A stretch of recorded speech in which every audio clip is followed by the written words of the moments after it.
Voice క్లియర్‌గా ఉందండి? Praise lord sister. ఉంది సిస్టర్. ఓకే. దేవునికి స్తోత్రం. మరి దేవుని నామానికి మహిమ కలుగును గాక. మరి ఈ విధంగా వాక్య పరిచర్య చేయడానికి ప్రభు ఇచ్చిన కృపను బట్టి నేను ప్రభువుని ఎంతగానో కృతజ్ఞతాస్తుతులు తెలియజేస్తా ఉన్నాను. మరి నేరుగా మన వాక్యంలోకెళ్దాం ఆలస్యం చేయకుండా. మరి అందరూ ఒకసారి మీ మీ స్థలాల్లో మీరు వాక్యం వినడానికి శ్రద్ధగా, మెలకువగా ఉన్నటువంటి వారందరూ ఒకసారి అన్మ్యూట్ చేసి స్తోత్రాలు చెప్తారా? స్తోత్రం స్తోత్రం స్తోత్రం స్తోత్రం స్తోత్రం స్తోత్రం స్తోత్రం స్తోత్రం స్తోత్రం స్తోత్రం స్తోత్రం స్తోత్రం హల్లెలూయా ప్రైజ్ ద లార్డ్. హల్లెలూయా స్తోత్రం. Thank you. అందరికీ వందనాలు. జస్ట్ మీరందరూ యాక్టివ్‌గా ఉన్నారా లేదా అని తెలుసుకోవడానికి నేను ఆ విధంగా చేశాను. ఓకే. మనం చదువుదాం. ఈరోజు ఒక వాక్యం గురించి మనం ధ్యానం చేయబోతా ఉంటున్నాం. యెషయా గ్రంథం 42వ అధ్యాయం 16వ వచనం ఒకసారి చూద్దాం. యెషయా గ్రంథం 42వ అధ్యాయం 16వ వచనం. The book of Isaiah 42nd chapter 16th verse. వారెరుగని మార్గమున గ్రుడ్డి వారిని తీసుకొని వచ్చెదను. వారెరుగని త్రోవలలో వారిని నడిపింతును. వారి ఎదుట చీకటిని వెలుగుగాను వంకర త్రోవలను చక్కగాను చేయుదును. నేను వారిని విడువక ఈ కార్యములు చేయుదును.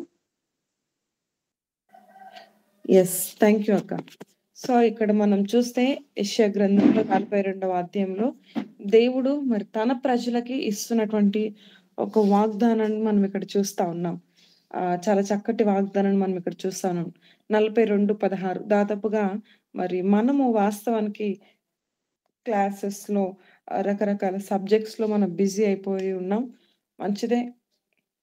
చాలా విషయాలు మనం నేర్చుకుంటా ఉన్నాం ప్రభు సన్నిధిలో. కొన్ని టాపిక్స్ వైస్‌గా మనం నేర్చుకుంటూ వస్తా ఉన్నాం. అయితే కొన్ని సందర్భాల్లో చూడండి, మనం ఎక్కువగా స్పిరిచ్యువల్‌గా ఎదుగుతున్నప్పుడు కొన్ని సందర్భాల్లో జరిగే ప్రక్రియ ఏంటంటే, అసలైన విషయాల్ని మనము మర్చిపోతా ఉంటాం. మనం ఎక్కడి నుండొచ్చాం, మన స్థితిగతులు ఏంటి అని మర్చిపోతా ఉంటాం. అయితే మనము ఒకసారి చిన్న సందర్భం నేను జ్ఞాపకం చేస్తాను. మా తాతగారు ఇప్పటికి తనున్నారు. మా డ్యాడీ వాళ్ళ డ్యాడీ. సో, తను ఎప్పుడూ చెప్పే మాట ఏంటంటే, ఏ విషయంలో అయినా కూడా మనం మంచి స్థితిలో ఉంటాం. వాస్తవానికి నేను అక్కడే ఉండి వాళ్ళ దగ్గరే చా మా మమ్మీ పాలు విడిచింది మాన్పిన తర్వాత అక్కడే ఉండి వాళ్ళతోనే ఉండి మరి మనం అంగన్‌బడి అంటారు గదా! అలా ప్రైమరీ స్టేజెస్‌లో అక్కడే చదువుకున్నాను. కొన్ని రోజుల తర్వాత మళ్ళీ నన్ను తీసుకెళ్ళి హాస్టల్‌లో ఎయడం. తర్వాత అంటే ఐ మీన్ మా మమ్మీ వాళ్ళ దగ్గర చదువుకున్న తర్వాత ప్రతి హాలిడేస్‌కి నాన్నమ్మ వాళ్ళ దగ్గర పంపించేవాళ్ళు నన్ను. అలా, అలా అలవాటయిపోయింది. ఎక్కువగా అమ్మ వాళ్ళ దగ్గర కంటే కూడా ఎక్కువ నాన్నమ్మ వాళ్ళతో, అత్తయ్య వాళ్ళతో, ఎక్కువగా మేనత్త వాళ్ళతో వీళ్ళతో నాకు టచ్ అంటే ఎక్కువగా ఫెలోషిప్‌లో ఉండేదాన్ని. ఎందుకంటే ప్రతి హాలిడేస్‌లో వాళ్ళతోనే ఉండేదాన్ని. స్కూల్ టైమ్స్‌లో అంటారా మార్నింగ్ స్కూల్‌కెళ్ళడం, మళ్ళీ సాయంత్రం రావడం, తినడం, పడుకోవడం. ఇది రొటీన్‌గా జరిగేది కానీ ఎప్పుడు పెద్దగా ఫెలోషిప్ మా మమ్మీ, డ్యాడీ వాళ్ళతో అంతగా ఉండకపోయేది. అయితే హాలిడేస్‌లో గాని అందరం అక్కడికెళ్ళిపోయేవాళ్ళం. సో, చిన్నప్పుడు మాకుండే అలవాటేంటంటే మేమందరం కలిసి నేను, మా సిస్టరు, మా బ్రదరు అందరం మా తాతయ్యకి ఒక పెద్ద ప్లేట్ ఉండేది. అందరం అక్కడే అదే ప్లేట్‌లో కూర్చొని తినేవాళ్ళం. మాకు తినిపిచ్చేవాడు. సో, మేము పెద్దగయ్యాక ఈవెన్ 10థ్ క్లాస్‌కొచ్చినా కూడా ఒక్కటే ప్లేట్‌లో తినడానికి ఇష్టపడేవాళ్ళం. మా తాతయ్య ప్లేట్‌లోనే తినడానికి ఇష్టపడేవాళ్ళమనమాట. సో, ఆ తర్వాత ఇంకా కొంచెం ఎదిగిన తర్వాత ఇంటర్మీడియేట్ అలా అంతా అయిపోయిన తర్వాత, ఇప్పుడు మేము ఎక్కువగా వెళ్ళకపోయేసరికి మా తాత ఏమంటారంటే, "ఏ విషయంలో అయినా ఒక్కటి గుర్తుపెట్టుకో, అసలు మనం ఎక్కడి నుండొచ్చాం ఆ స్టేజ్‌ని ఎప్పుడు మర్చిపోకూడదు" అని చెప్తా ఉంటారు. చాలా సందర్భాల్లో ఆయన చెప్పారు. ఇదే అని కాదు కానీ, మనమున్న స్థితిని ఎప్పుడు మర్చిపోకూడదు. ఏ స్టేజ్ నుండి మనం వచ్చామో అదెప్పుడు మర్చిపోకూడదని చెప్తారు. సో, దాన్ని బట్టి ఆ పర్సన్ బట్టి మనం కృతజ్ఞతలు చెప్పేవారిగా ఉండాలని ఎప్పుడూ జ్ఞాపకం చేస్తారు. నాకు ఆ పాయింట్ ఆ విషయం ఇప్పటికి నా మనసులో ఉంది. చూడండి చాలా సందర్భాల్లో మనకి చాలామంది మేలు చేస్తా ఉంటారు. మంచిదే. అయితే ఒక సందర్భం వచ్చినప్పుడు వాళ్ళు మనకు వ్యతిరేకంగా జీవించినప్పుడో, లేపోతే పరిస్థితులన్నీ తారుమారయిపోయినప్పుడు వారితో ఉన్నటువంటి ఆ యొక్క ఫెలోషిప్ అనేది తగ్గిపోతా వస్తా ఉంటది. బట్ మనం ఎప్పుడు ఒక విషయాన్ని జ్ఞాపకం చేసుకోవాలి. ఆ వ్యక్తి మనం బట్టి మనకి ఎలాంటి మేలు చేశారో ఒకానొక సమయంలో మనం ఇనిషియల్ స్టేజ్‌లో ఉన్నప్పుడు, మనకి ఏమీ లేని స్థితిలో ఉన్నప్పుడు కొందరు సహాయం జేస్తారు. అలాంటి వారిని మనం ఎప్పుడు మర్చిపోకూడదు అనే విషయాన్ని మనం జ్ఞాపకం చేసుకోవాలి. ఇక్కడ దేవుడి గురించి మనం ఒకసారి ఆలోచన చేస్తే, మన పూర్వస్థితి ఒకానొక సమయంలో ఎలాంటిదో నీకు, నాకు, మనకు అందరికీ తెలుసు. నేను చెప్పనవసరం లేదు. అలాంటి స్థితి నుండి దేవుడు మనల్ని విడిపించారు. మనం ఎన్నో బాండేజెస్‌లో మనం ఉండుంటాం. ఎన్నో రకరకాలైనటువంటి బంధకాల్లో మనం ఉండుంటాం. ఏదో ఒక మనిషికి బలహీనత అనేది మనకుంటది వాస్తవంగా. కానీ ఆ బలహీనతలన్నిటి నుండి దేవుడు మనల్ని విడిపించారు అని మనకు తెలుసు. విడిపించారు. ఇప్పుడొక ఆత్మీయ స్థితిలో, ఒక స్థితిలో మనం ఉండొచ్చు. మంచిగా ఒక మంచి ప్రసంగికుడిగా ఉండొచ్చు. లేపోతే ఒక రోల్ మోడల్‌గా ఉండొచ్చు. లేకపోతే మీరొక మంచి విశ్వాసిగా ఉండొచ్చు. మీ ఆత్మీయ జీవితంలో ఏ స్థితిలో ఉన్నా కూడా మరి మీ ప్రారంభ దశ కంటే ఇప్పుడు ఎంతో కొంత దేవుడి సన్నిధిలో మీరు మెరుగుపడి ఉన్నతమైన స్థితిలో ఉన్నారని నేను విశ్వసిస్తా ఉన్నాను. ఎన్నో వాక్యాల ద్వారా దేవుడు మనతో మాట్లాడుతా వస్తా ఉన్నారు గదండీ! దాన్ని బట్టి. కాబట్టి మన పూర్వస్థితిని బట్టి అలానే పూర్వస్థితిలో చేసిన పాపాలను జ్ఞాపకం చేసుకోమని చెప్పట్లేదు కానీ, ఆ స్థితి నుండి విడిపించినటువంటి దేవుడిని బట్టి మనం ఉత్సహించే వారిగా ఒక గ్రాటిట్యూడ్ హార్ట్‌ని మనం కలిగి ఉండాలి. అంటే ఒక తగ్గింపు స్వభావముతో దేవుడు చేసిన మేలని ఎప్పుడు మర్చిపోయే వారిగా మనము ఉండకూడదు. సో, ఇక్కడ మనం చూస్తే మరి 42:16 వచనంలో మనం చూస్తే, "వారెరుగని మార్గమున గ్రుడ్డివారిని తీసుకొని వచ్చెదను. వారెరుగని త్రోవలలో వారిని నడిపింతును. వారి ఎదుట చీకటిని వెలుగుగాను, వంకర త్రోవలను చక్కగాను చేయుదును. నేను వారిని విడువక ఈ కార్యమును చేయుదును." దేవునికి స్తోత్రం. చూడండి, ఇక్కడ మనం ఒక వాగ్దానాన్ని, ఒక ప్రామిస్‌ని మనం చూస్తా ఉన్నాం. ఈ యొక్క సంవత్సరంలో మనం ఆల్మోస్ట్ ఎ ఈ ఈ మంత్‌లో ఎండ్ డేస్‌లో మనం ఉన్నాం. మీకందరికి తెలుసు. సో, ఈ సంవత్సరంలో ఈ యొక్క జాన్వరి మాసంలో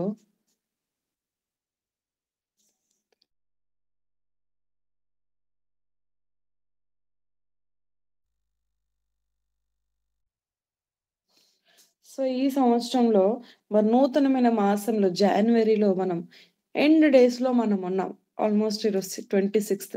రమారమి ఒక 4, 5 రోజుల్లో ఈ యొక్క మాసం ముగియనుంది. సో, చాలా కమిట్మెంట్స్ మనం తీసుకొనుంటాం, మంచిదే. కానీ మనము ఆ తీసుకున్న కమిట్మెంట్స్ ప్రకారం జీవించడానికి మనం ఇష్టపడేవారిగా మనం ఉండాలి. ఏవేవైతే దేవుని సన్నిధిలో మనం తీసుకున్నామో వాటన్నిటి ప్రకారం నేను నడుచుకోవాలని చాలామంది తీర్మానాలు తీసుకొనుంటారు.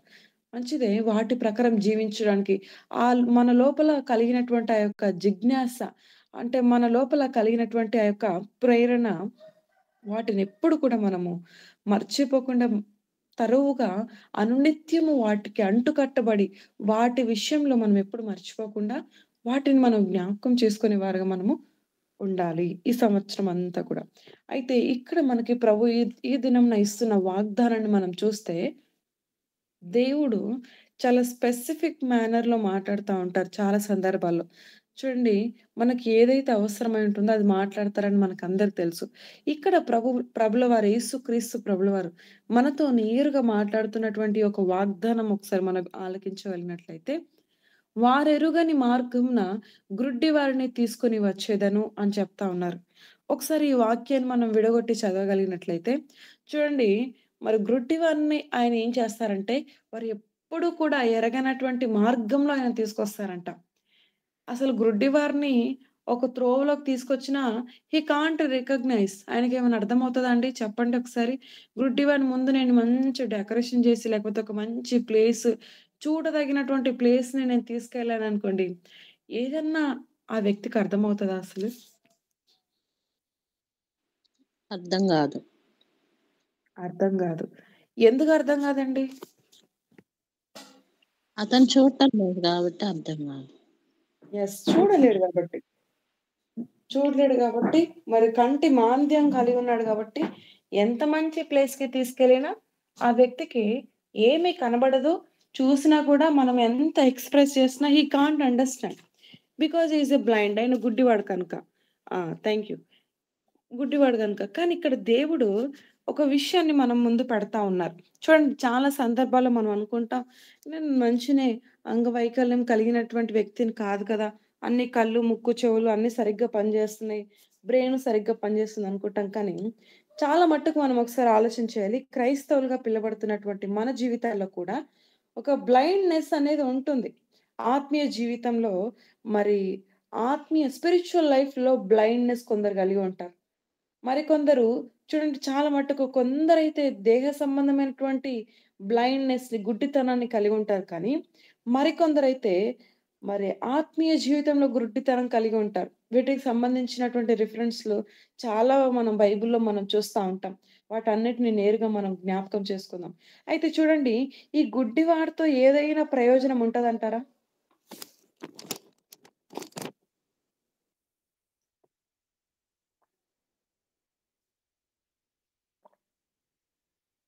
చెప్పండి, ఏదైనా ఉపయోగం ఉంటదా గుడ్డివాడితో? నో. ఏమీ ప్రయోజనం ఉండదు వాస్తవానికి. మనం వాళ్ళతో ఏమీ చేయలేం.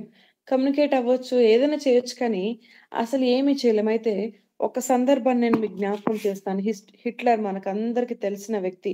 యూదులను ఒకానొక సమయంలో మరి ఆయన జర్మనీకి సంబంధించినటువంటి వ్యక్తి. యూదులని దాదాపు కొన్ని లక్షల మందిని హతమార్చినటువంటి వ్యక్తి. అయితే ఒక సందర్భంలో ఆయన చేసినటువంటి విషయం ఏంటంటే, మరి దాదాపుగా 60,00,000 అంట హిస్టరీలో మనం చూస్తాం. 60,000 మంది ప్రజలను గ్రుడ్డివారిని ఎవరెవరైతే గుడ్డివాళ్ళుగా ఉంటారో, మరి అంగవైకల్యం కలిగినటువంటి వారిని, వీళ్ళ ద్వారా ఏమీ సొసైటీకి యూజ్ లేదని జెప్పేసి వాళ్ళందరినీ చంపేసాడంటండి. దాదాపుగా 50-60 లాక్స్ ఆ రేంజ్‌లో ఉన్నటువంటి మనుషుల్ని.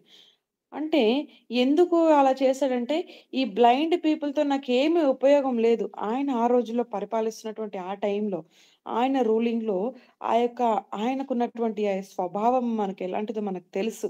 చాలా క్రూరమైనటువంటి వ్యక్తి హిట్లర్.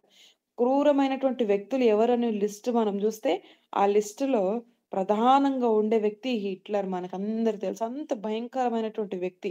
మరి రోమా చక్రవర్తిలో పరిపాలిస్తున్నటువంటి ఆ రోజుల్లో గూడా చాలా మంది అలాంటి వారున్నారు. సో, ఆ లిస్ట్‌లో ఒక వ్యక్తి ఎవరంటే హిట్లర్.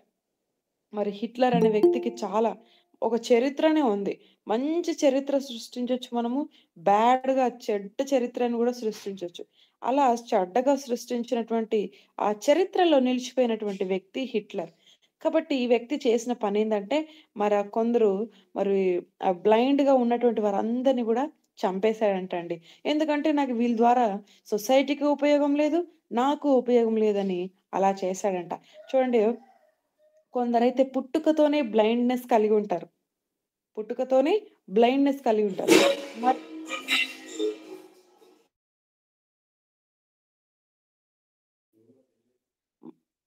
ఓహ్! మరికొందరైతే మిడిల్‌లో బ్లైండ్‌నెస్ వస్తా ఉంటది. పరిస్థితులను బట్టి బ్లైండ్‌నెస్ వస్తా ఉంటాయి. అంటే ఏదైనా వాళ్ళ కంట్లో పడడమో, లేకపోతే కంటి జబ్బు ద్వారానో, మరి పరిస్థితులను బట్టి వారికి మధ్యలో కూడా ఆ బ్లైండ్‌నెస్ రావచ్చు.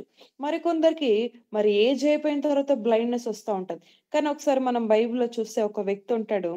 ఆయన జీవించిన సంవత్సరంలో ఆయనకసలు బ్లైండ్‌నెస్సే లేదని బైబిల్‌లో రాయబడ్డది. ఎవరో చెప్తారండి ఆ వ్యక్తి? Moshe sister. Yes. Moshe. Thank you అన్న. మోషే గురించి మనం చూస్తే కంటి మాంద్యము లేనటువంటి వ్యక్తి అని మనం చూస్తాం. ఆయన దాదాపుగా 120 ఇయర్స్ జీవించాడు. జీవించిన లైఫ్ స్పాన్‌లో అసలు కంటి మాంద్యమే లేదంట ఆయనకి. ఎంత గొప్ప విషయం గదండీ! నా జీవితంలో కూడా నేను కాలేజ్ డేస్‌లో 10థ్, ఇంటర్మీడియేట్ ఉన్నప్పుడు చేసుకున్నటువంటి ప్రేయర్ ఏందంటే కమిట్మెంట్ ప్రేయర్. దేవా, నాకసలు నా జీవితంలో ఒక్కసారి గూడా నేను స్పెట్స్‌ని ధరించుకోకూడదు. మోషే ఏ విధంగా అయితే ఉన్నాడో నేను కూడా అలానే ఉండాలి ప్రభా! హెల్తీగా ఉండాలి అని ఒక ప్రేయర్ నేను చేసుకునేదాన్ని. ఇంకా మా ఫ్రెండ్ శిరీష అన్న ఒక అమ్మాయి ఉంటుంది. సో, నార్మల్‌గా మీకందరికి తెలుసు డెలివరెన్స్ ప్రేయర్స్ చేస్తా ఉంటారు గదండీ! అంటే ఏదైనా మీటింగ్స్ అయిపోయిన తర్వాత మీకేదైనా కమిట్మెంట్ ఉంటే ప్రేయర్ చేసుకోండి అన్నప్పుడు, తనొక ప్రేయర్ చేసుకుందంట. దేవా మోషే ఇట్లా ఉన్నాడు గదా! అసలు స్పెట్సే లేవు ఆయనకి. ఎంత హెల్తీగా ఉన్నాడు. ఐస్‌తో మంచి కంటి మాంద్యం లేకుండా. నేను కూడా అలా ఉండాలి. నాకు స్పెట్స్ ఇవి ఉన్నాయి ప్రభా! నాకు సహాయం చేయండి. నేను మంచి చూడడానికి సహాయం చేయండి అని ఒక కమిట్మెంట్ ప్రేయర్ తీసుకుందంట ఆ రోజు. దేవుని సన్నిధిలో ప్రేయర్ చేసుకున్న తర్వాత అంటే మీటింగ్స్‌లో జరిగిన ఇన్సిడెంట్ అన్నమాట.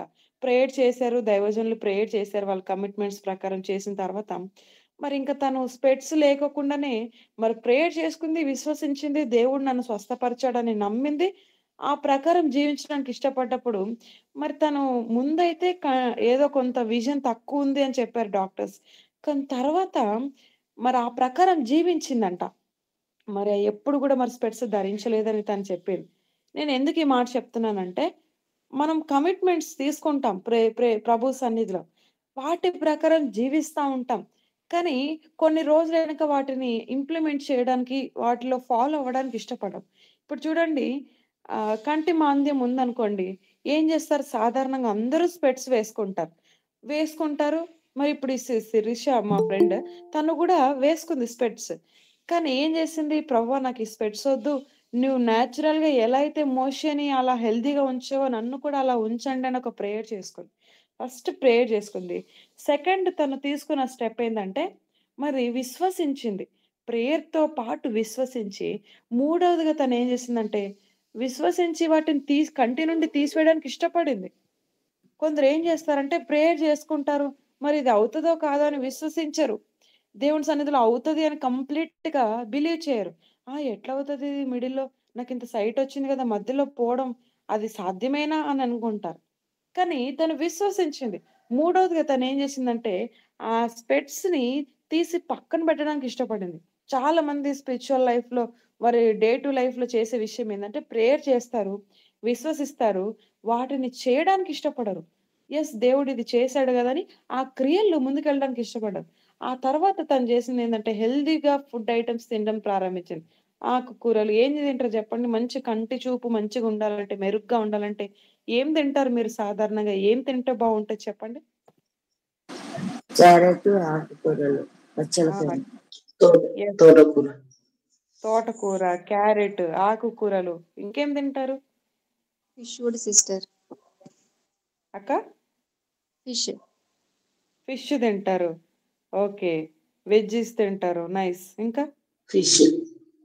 ఫిష్. ఓకే. లీఫీ వెజిటబుల్స్ తింటారు.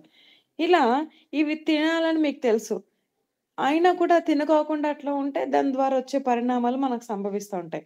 కాబట్టి తను చేసిందేందంటే అప్పటి నుండి ఎక్కువగా క్యారెట్స్, వెజిటబుల్స్ తినడం ప్రారంభించిందంట.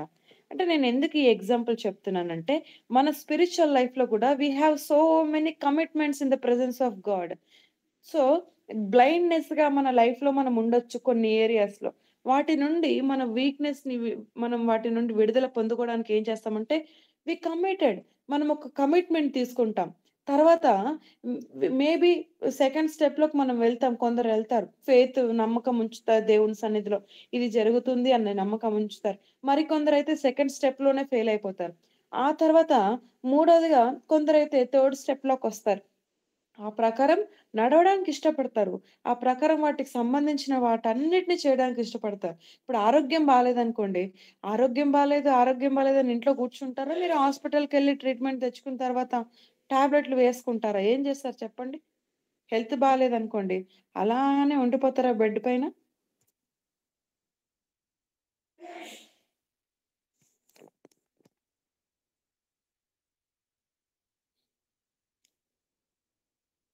ఉండరు సిస్టర్. ఉండరు. మీరేం జేస్తారు దానికి తగ్గట్టుగా హాస్పిటలెళ్లి దానికి ట్రీట్మెంట్ తీసుకుంటారు. తీసుకున్నంత మాత్రాన విడిచిపెడతారా? టాబ్లెట్‌లేసుకుంటారు. తగ్గేంత వరకు కూడా చూస్తారు. తగ్గలేదంటే ఇంక పెద్ద హాస్పిటల్‌కెళ్తారు.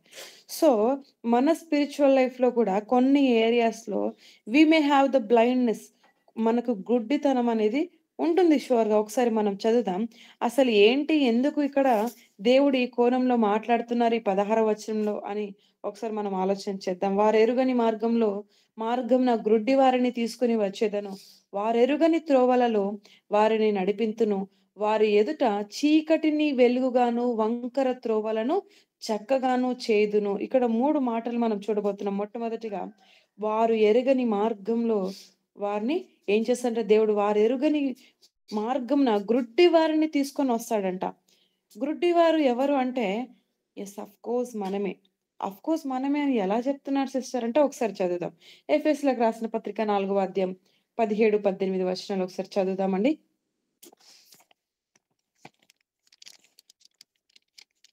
ది బుక్ ఆఫ్ ఎఫెసియన్స్ ఒకసారి చదువుదాం. 4:18 చదవండి ఒకసారి.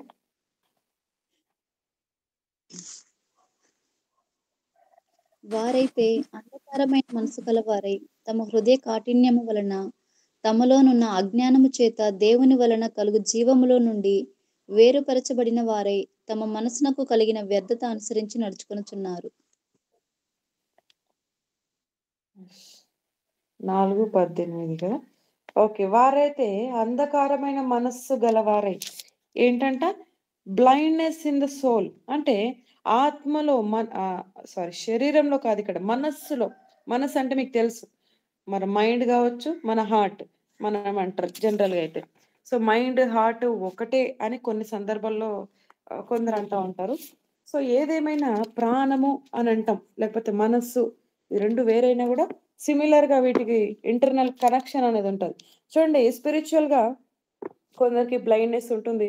మరికొందరికి మనస్సు సోల్ పరమైన బ్లైండ్‌నెస్ ఉంటుంది. మరికొందరికి ఫిజికల్‌గా భౌతికంగా బ్లైండ్‌నెస్ ఉంటుంది. భౌతికంగా బ్లైండ్‌నెస్ ఉంటే అది మనము ఉన్నటువంటి ఈ రోజుల్లో చాలా టెక్నిక్స్ మనకున్నాయి. ఆప్టికల్ ఎయిడ్స్ అని, నాన్ ఆప్టికల్ ఎయిడ్స్ అని, టాక్చువల్ ఎయిడ్స్ అని. అంటే ఇవన్నీ ఏందంటే ఆడియోస్, కంప్యూటరు, టాకింగ్ కాలిక్యులేటర్స్ ఇవన్నీ మనం చూస్తాం. అయితే ఇవన్నీ మనకెందుకంటే చెవులు వినబడలేవనుకోండి, ఆ మిషన్స్‌ను వాడితే వినబడతది చక్కగా. అదే కంటి మాంద్యం కనబడలేదనుకోండి, ఏదో ఒక ఆపరేషన్ ద్వారానో, ఏదో ఒక ద్వారా మనం దాన్ని రెక్టిఫై చేసుకుంటాం. కానీ ఇక్కడ పౌలు గారు ఒక మాట చెప్తా ఉన్నారు. ఏమని చెప్తున్నారంటే, వారైతే అంధకారమైన మనస్సు గలవారై మరి అది ఇంటర్నల్‌గా మనకు ఒకవేళ బ్లైండ్‌నెస్ ఉంటే, దాన్ని ఎవరు మెరుగు చేయగలరంటే, except Jesus nobody can heal us. మరి యేసు ప్రభుల వారు మాత్రమే ఆ అంధకారంలో నుండి మనల్ని విడిపించగలరు. అది ఎలా సాధ్యమవుతుందంటే, వాక్యము, సత్యము మనల్ని స్వతంత్రులుగా చేస్తుందంట. ఈ చీకట్లో నుండి దేవుడు ఏం చేస్తారంటే, వెలుగులోకి మనల్ని ఆయన ఎలా తీసుకొస్తారంటే, ఈ గ్రుడ్డితనం ఎలాంటి గ్రుడ్డితనం అంటే మరి మనస్సు పరమైనటువంటి గ్రుడ్డితనం చాలా మంది కలిగి ఉంటారు. మనస్సు గలవారై అంధకారమైనటువంటి మనస్సు గలవారై తమ హృదయ కాఠిన్యము వలన హార్డ్ అండ్ హార్ట్స్ అంటారు. అంటే హృదయాలన్నీ కఠినమైనటువంటి హృదయాలు. తమలోనున్న అజ్ఞానము చేత దేవుని వలన కలుగు జీవములో నుండి పరచబడిన వారై తమ మనస్సునకు కలిగిన వ్యర్థత అనుసరించి నడుచుకొనువారు. ఇంకెవ్వరిని అనుసరించరు. దేవుడిని అనుసరించరండి. ఇక మనుషులు పెద్దవాళ్ళు చెప్పేవి కూడా వినలేనటువంటి స్థితిలో వీరుంటారు. మరి ఎవరిని వింటారంటే వారి మనస్సుని వారే వింటారు. ఆ కఠినమైనటువంటి హృదయం కలిగి ఉంటారు. చూడండి స్టబర్న్ హార్ట్స్ అని ఇంగ్లీష్‌లో ఉంటది. అంటే చాలా కఠినమైనటువంటి స్థితి. Dark and in the understanding. Yes. అర్థం చేసుకోలేనటువంటి స్థితిని కలిగి ఉంటారు. మరి ఇక్కడ చూడండి ఇటువంటి అంధకారమైనటువంటి స్థితిలో చాలామంది క్రైస్తవులుగా ఉంటా ఉన్నారు. కాబట్టి అలాంటి వారికి దేవుడిస్తున్నటువంటి హోప్, నిరీక్షణ ఏంటంటే మనలందరినీ కూడా దేవుడు ఎరుగని మార్గంలో అంటే ఎప్పుడు చూడనటువంటి మార్గంలోకి ఆయన తీసుకొస్తారంట. మనము ఒక విషయాన్ని చూసినట్లయితే వాస్తవానికి ప్రపంచంలో మరి గ్రుడ్డి వారికి ఈరోజు కూడా లిపిని ఇచ్చినటువంటి వ్యక్తి ఎవరంటే మీకు ఎవరికైనా తెలుసా అండి ఆ వ్యక్తి ఎవరో? గ్రుడ్డివారు కూడా ఈ రోజుల్లో చదివి మంచిగా ఐఏఎస్ ఆఫీసర్లు అవుతా ఉన్నారు. డు యూ నో దట్ ఎవరో తెలుసా అండి మీకు ఆ వ్యక్తి? Braille sister. Yes. Thank you అన్న. సో లూయిస్ బ్రెయిలీ ఈయన స్టోరీ మీకు తెలిసే ఉండొచ్చు. బట్ అయినా ఒకసారి నేను జ్ఞాపకం చేస్తున్నాను. ఎందుకంటే తన లైఫ్‌లో ఇప్పుడు వాస్తవానికి మేబీ ఓల్డ్ సిలబస్‌లో అయితే తెలుగులో ఉండేది వాస్తవానికి. 7థ్, 8థ్ క్లాస్‌లో సెవెంత్ కాదు 8థ్, 9థ్ క్లాసెస్‌లో ఈ లెసన్ ఉండేది సప్లిమెంటరీలో. బట్ ప్రెజెంట్ మరి ఇంగ్లీష్‌లో, ఫిజిక్స్‌లో ఉంది ఆ సబ్జెక్ట్ యాక్చువల్‌గా. మరి 8థ్ క్లాస్ వాళ్ళకి ఉంటుంది. ఆ వ్యక్తి గురించి మీకందరికి తెలిసే ఉండొచ్చు కానీ, లూయి బ్రెయిల్ అంట తన పుట్టుకతో చాలా మంచి హెల్తీ పర్సన్. కానీ వాళ్ళ డ్యాడీ ఆ యొక్క చిన్న చిన్న ఆట వస్తువులు బొమ్మలు చేస్తారు గదండీ చెక్కతో, అది చేసే వ్యక్తి. అలా చేస్తున్నప్పుడు సడెన్‌గా అన్‌ఎక్స్‌పెక్టెడ్‌గా లూయి బ్రెయిల్ ఆ వ్యక్తి 7, 8 ఇయర్స్ ఉన్నప్పుడు మరి వాళ్ళ డ్యాడీ ఆ పని చేస్తున్నప్పుడు అక్కడికెళ్తాడు. ఆడుకుంటా ఉంటే సడెన్‌గా ఆ చెక్క ముక్క వచ్చి కళ్ళల్లో పడిపోయినప్పుడు కన్ను అనేది రైట్ అంటే కుడి కన్నో, ఎడమ కన్నో మొత్తానికి ఆ ఒక్క కంట్లో పడ్డప్పుడు ఆ కన్నంతా కూడా స్లోగా డ్యామేజ్ అవ్వడం స్టార్ట్ అయిందంట. మొత్తం ఆహ్, కంటి మెరుగు అనేది అంటే కంటి చూపు అనేది కోల్పోయాడు. అది మరికొన్ని సంవత్సరాల తర్వాత ఇంకొక కన్ను మీద ఎఫెక్ట్ పడిపోయి అది గూడా మరి డిసీజ్ ద్వారా, జబ్బు ద్వారా అది జబ్బుతో కూడుకొని 2 కళ్ళు పోయాయంట. మరి చిన్న వయసులోనే స్కూలింగ్ చేయలేనటువంటి వ్యక్తి. అలాంటి సందర్భాల్లో మరి ఎలా అయినా నేను చదువుకోవాలని అనుకున్నాడు కానీ, ఆల్టర్‌నేట్ ఆప్షన్ లేదు. స్కూల్‌లో జాయిన్ చేసే పిల్లలందరూ ఎక్కిరించడం, సరిగ్గా తనకే ఒక హెల్పర్ అవసరమైంది. ఈవెన్ దో ఆ టైంలో కూడా ఒక ప్యాషన్‌తో మరి నాలాంటి వాళ్ళు ఎంతమంది ఉండొచ్చని చాలా తక్కువ ఏజ్‌లో అండి తన టీనేజ్‌లోనే ఒక బ్రెయిలీ సిస్టమ్‌ని తను కనుగొన్నాడు.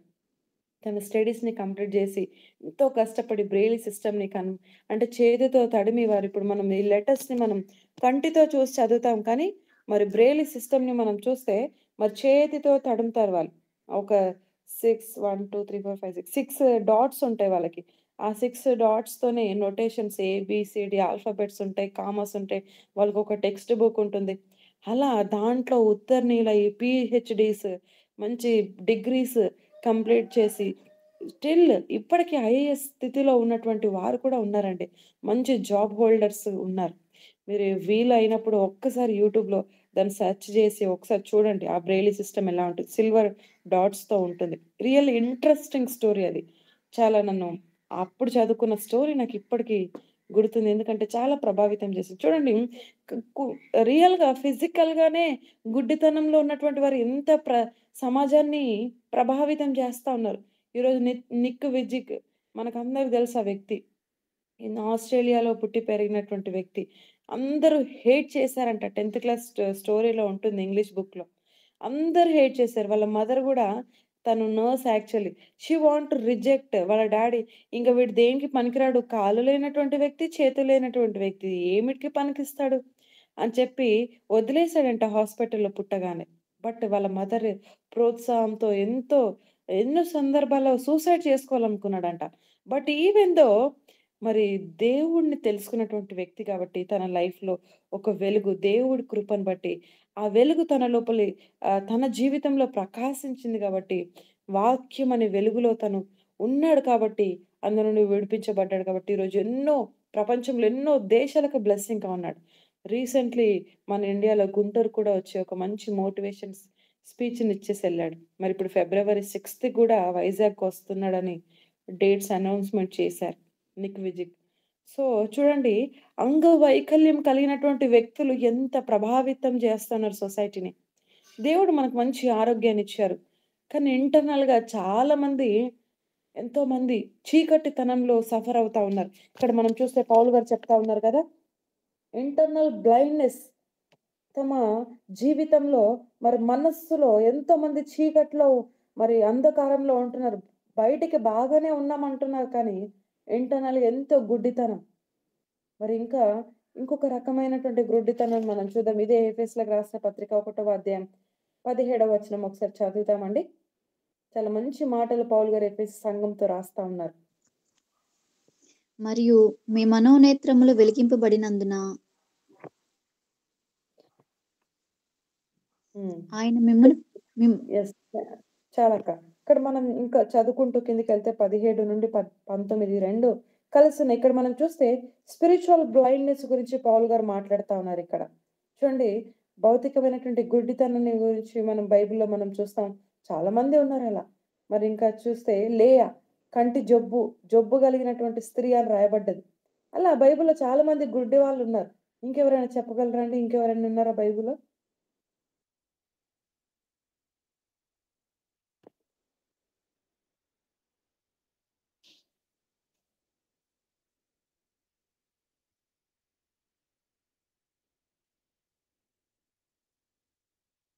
ఎస్.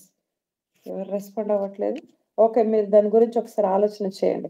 కాబట్టి బైబిల్‌లో మనం చూస్తే ఈ బ్లైండ్‌నెస్ గురించి, గ్రుడ్డితనాన్ని గురించి చాలా సందర్భాల్లో మనం చదివుండొచ్చు. కొందరికి శరీర సంబంధమైనటువంటి బ్లైండ్‌నెస్‌ని మనం చూస్తూ వచ్చాం. మరి లేయనే మనం ఎగ్జాంపుల్‌గా తీసుకోవచ్చు. లేకపోతే కొందరికి మనస్సు ఇసాకు గుడితనం వచ్చింది కదా సిస్టర్. ఇస్సాకు వృద్ధాప్యంలో ఉన్నప్పుడు గ్రుడ్డితనం వచ్చింది. ఇంకా మీకెవరైనా మైండ్‌లో వస్తే మీరు వాటిని టెక్స్ట్ బాక్స్‌లో అయినా అన్‌మ్యూట్ చేసైనా, లేకపోతే హ్యాండ్ రైజ్ చేసైనా మీరు చెప్పొచ్చు. ఇలా కొందరికైతే మరి శరీర సంబంధమైనటువంటి గ్రుడ్డితనం ఉంటుంది. మరికొందరికైతే మరి ఇంటర్నల్‌గా మనస్సు పరమైనటువంటి గ్రుడ్డితనం, కఠినమైన హృదయం ఇదొక గ్రుడ్డితనం. క్రోధము, అర్థం చేసుకోలేని స్వభావము. ఈ ఏరియాలో వారు గుడ్డితనంగా జీవిస్తా ఉంటారు. మరికొందరికైతే ఆత్మీయ జీవితంలో గుడ్డితనం మనం చూస్తా ఉంటాం. మరి వాక్య సత్యం అర్థం కాదు. ఎన్నో సందర్భాల్లో చదువుతారు, వాక్యాలను వింటారు గానీ అర్థం అవ్వలేనటువంటి స్థితి. మరి ఇలాంటి వారికి దేవుడిచ్చే నిరీక్షణ ఏందంటే యెషయా గ్రంథం 42వ అధ్యాయం 16వ వచనంలో మనం చూస్తే వారెరుగని మార్గమున గ్రుడ్డి వారిని తీసుకొని వచ్చేదను. Maybe in whatever areas we may have the blindness. మరి అది శరీర సంబంధమైన గ్రుడ్డితనం కావచ్చు, ఆత్మ సంబంధమైనది కావచ్చు, లేకపోతే మనస్సు పరమైనటువంటి గ్రుడ్డితనంలోనే మనం ఉండొచ్చు. కానీ దేవుడు మనం ఎప్పుడు మునుపెన్నడూ కూడా ఎరగనటువంటి మార్గంలో దేవుడు మనల్ని నడిపిస్తాడంట. ఒక మంచి సాంగ్ మనం వింటాం కదండీ! అందరికి మనకు తెలుసు. ఎడారి త్రోవలోనే నడచిన ఎరుగని మార్గములో నన్ను నడిపిన నా ముందు నడచిన జయవీరుడా నా విజయ సంకేతమా. చాలా చక్కటి పాట. అంటే మునుపెన్నడూ ఎరుగనటువంటి మార్గంలో దేవుడు మనల్ని నడిపించబోతున్నాడంట. ఇన్ దిస్ ఇయర్ ఖచ్చితంగా మన స్పిరిచువల్ లైఫ్‌లో కావచ్చు, మన యొక్క సోల్ పరమైనటువంటి బ్లైండ్‌నెస్‌లో, మన మనస్సు పరమైనటువంటి గురుడితనంలో మనము ఉండొచ్చు. కానీ మనం ఎన్నడూ కూడా ఎరగనటువంటి మార్గంలో దేవుడు మనల్ని ఆ మార్గంలో నడిపించబోతున్నాడని ప్రామిస్ చేస్తా ఉన్నారు. దేవునికి మహిమ, ఘనత, ప్రభావములు కలుగును గాక. ఆమేన్. కాబట్టి ఇక్కడ మనం చూస్తే వారెరుగని మార్గంలో దేవుడు వారిని నడిపిస్తా ఉన్నాడంట. ఇక్కడ మనం ఇంకా చూస్తే ఆహ్, వారెరుగని త్రోవలలో వారిని నడిపింతును. రియల్లీ చూడండి ఎంత ఇంట్రెస్టింగ్‌గా దేవుడు మనతో మాట్లాడుతున్నారు కదండీ! ఎప్పుడు కూడా మనము ఎరగనటువంటి మార్గంలో he is going to make us to walk. అందులో మనల్ని నడిపిస్తారంట. కొన్ని సందర్భాల్లో చూడండి మనం అనుకుంటా ఉంటాం. అసలు ఈ వ్యక్తేనా నాకు సహాయం చేసింది? ఈ వ్యక్తేనా నన్ను చూసింది? అసలు ఈ వ్యక్తి కూడా ఇట్లా ఉంటారా? అని కొన్ని సందర్భాల్లో షాక్ అవుతాం మనం. కొన్ని ఇన్సిడెంట్స్ ఉంటాయి మనకి.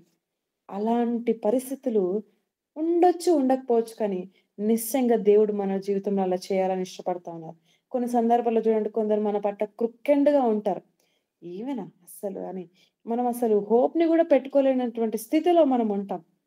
ఈ వ్యక్తా? పలానా వ్యక్తా? నెవ్వర్. సహాయం చేస్తాడా? అస్సలు చేయడు అని మనం అనుకుంటాం. కానీ దేవుడు ఈ సంవత్సరంలో మనకిస్తున్న ప్రామిస్ ఏందంటే the days will come to the pass. అలాంటి రోజులు రాబోతా ఉన్నాయని చెప్తా ఉన్నారు. మరి అలాంటి పరిస్థితులు ఏర్పడబోతా ఉన్నాయి. మనం ఎప్పుడు ఊహించని పరిస్థితులు. అసలు నేను అనుకోలేదు ఇంత పెద్ద ఇల్లు కట్టుకుంటానని. లేకపోతే ఇంత పెద్ద స్థితిలో ఇంత ఉన్నతమైన గొప్ప స్థితిలో నేనుంటానని నేనెప్పుడు ఊహించలేదు. లేకపోతే దేవుడు నాకు ఇంత ఫేవర్ చేస్తారని నేను ఊహించలేదు అనుకునే రీతిగా ప్రజలందరూ కూడా ఆశ్చర్యపోయే రీతిగా దేవుడు మనల్ని ఉంచబోతా ఉన్నాడండి. What a great promise God is going to give to us. ఎంత మంచి గొప్ప ఆదరణమాట. ఇంకా మనం చూస్తే ఇక్కడ కింద చూస్తే వారి ఎదుట చీకటిని వెలుగుగాను, వంకర త్రోవలను చక్కగాను చేయుదును. నేను వారిని విడువక ఈ కార్యములు చేయుదును. ఇంకా మనం ఇక్కడ ప్రామిసెస్‌ని మనం చూస్తా ఉన్నాం. వాటిని కొంచెం డెప్త్‌గా మనం చూద్దాం. అసలు చీకటి అంటే ఏంటి? ఒక మాటను మనం చూద్దాం. చీకటి అంటే ఏంటి ఒకసారి చూద్దాం. అప్పటి నుండి చీకటి, చీకటి, చీకటి అక్కడుంటది, ఇక్కడుంటది అనుకుంటున్నాం గదా! అంటే బ్లైండ్‌నెస్ గురించి మనం మాట్లాడుతా ఉన్నాం. శరీర సంబంధమైన బ్లైండ్‌నెస్, ఆత్మ సంబంధమైనటువంటి బ్లైండ్‌నెస్, మరి అదే రీతిగా ప్రాణము, సోల్ సంబంధమైనటువంటి బ్లైండ్‌నెస్ గురించి మాట్లాడుతున్నాం. ఒకసారి చదువుదాం. 2వ యోహాను పత్రిక 2వ అధ్యాయం 10వ వచనం ఒకసారి చదువుదామండి. 2వ యోహాను పత్రిక 2వ అధ్యాయము 10వ వచనం.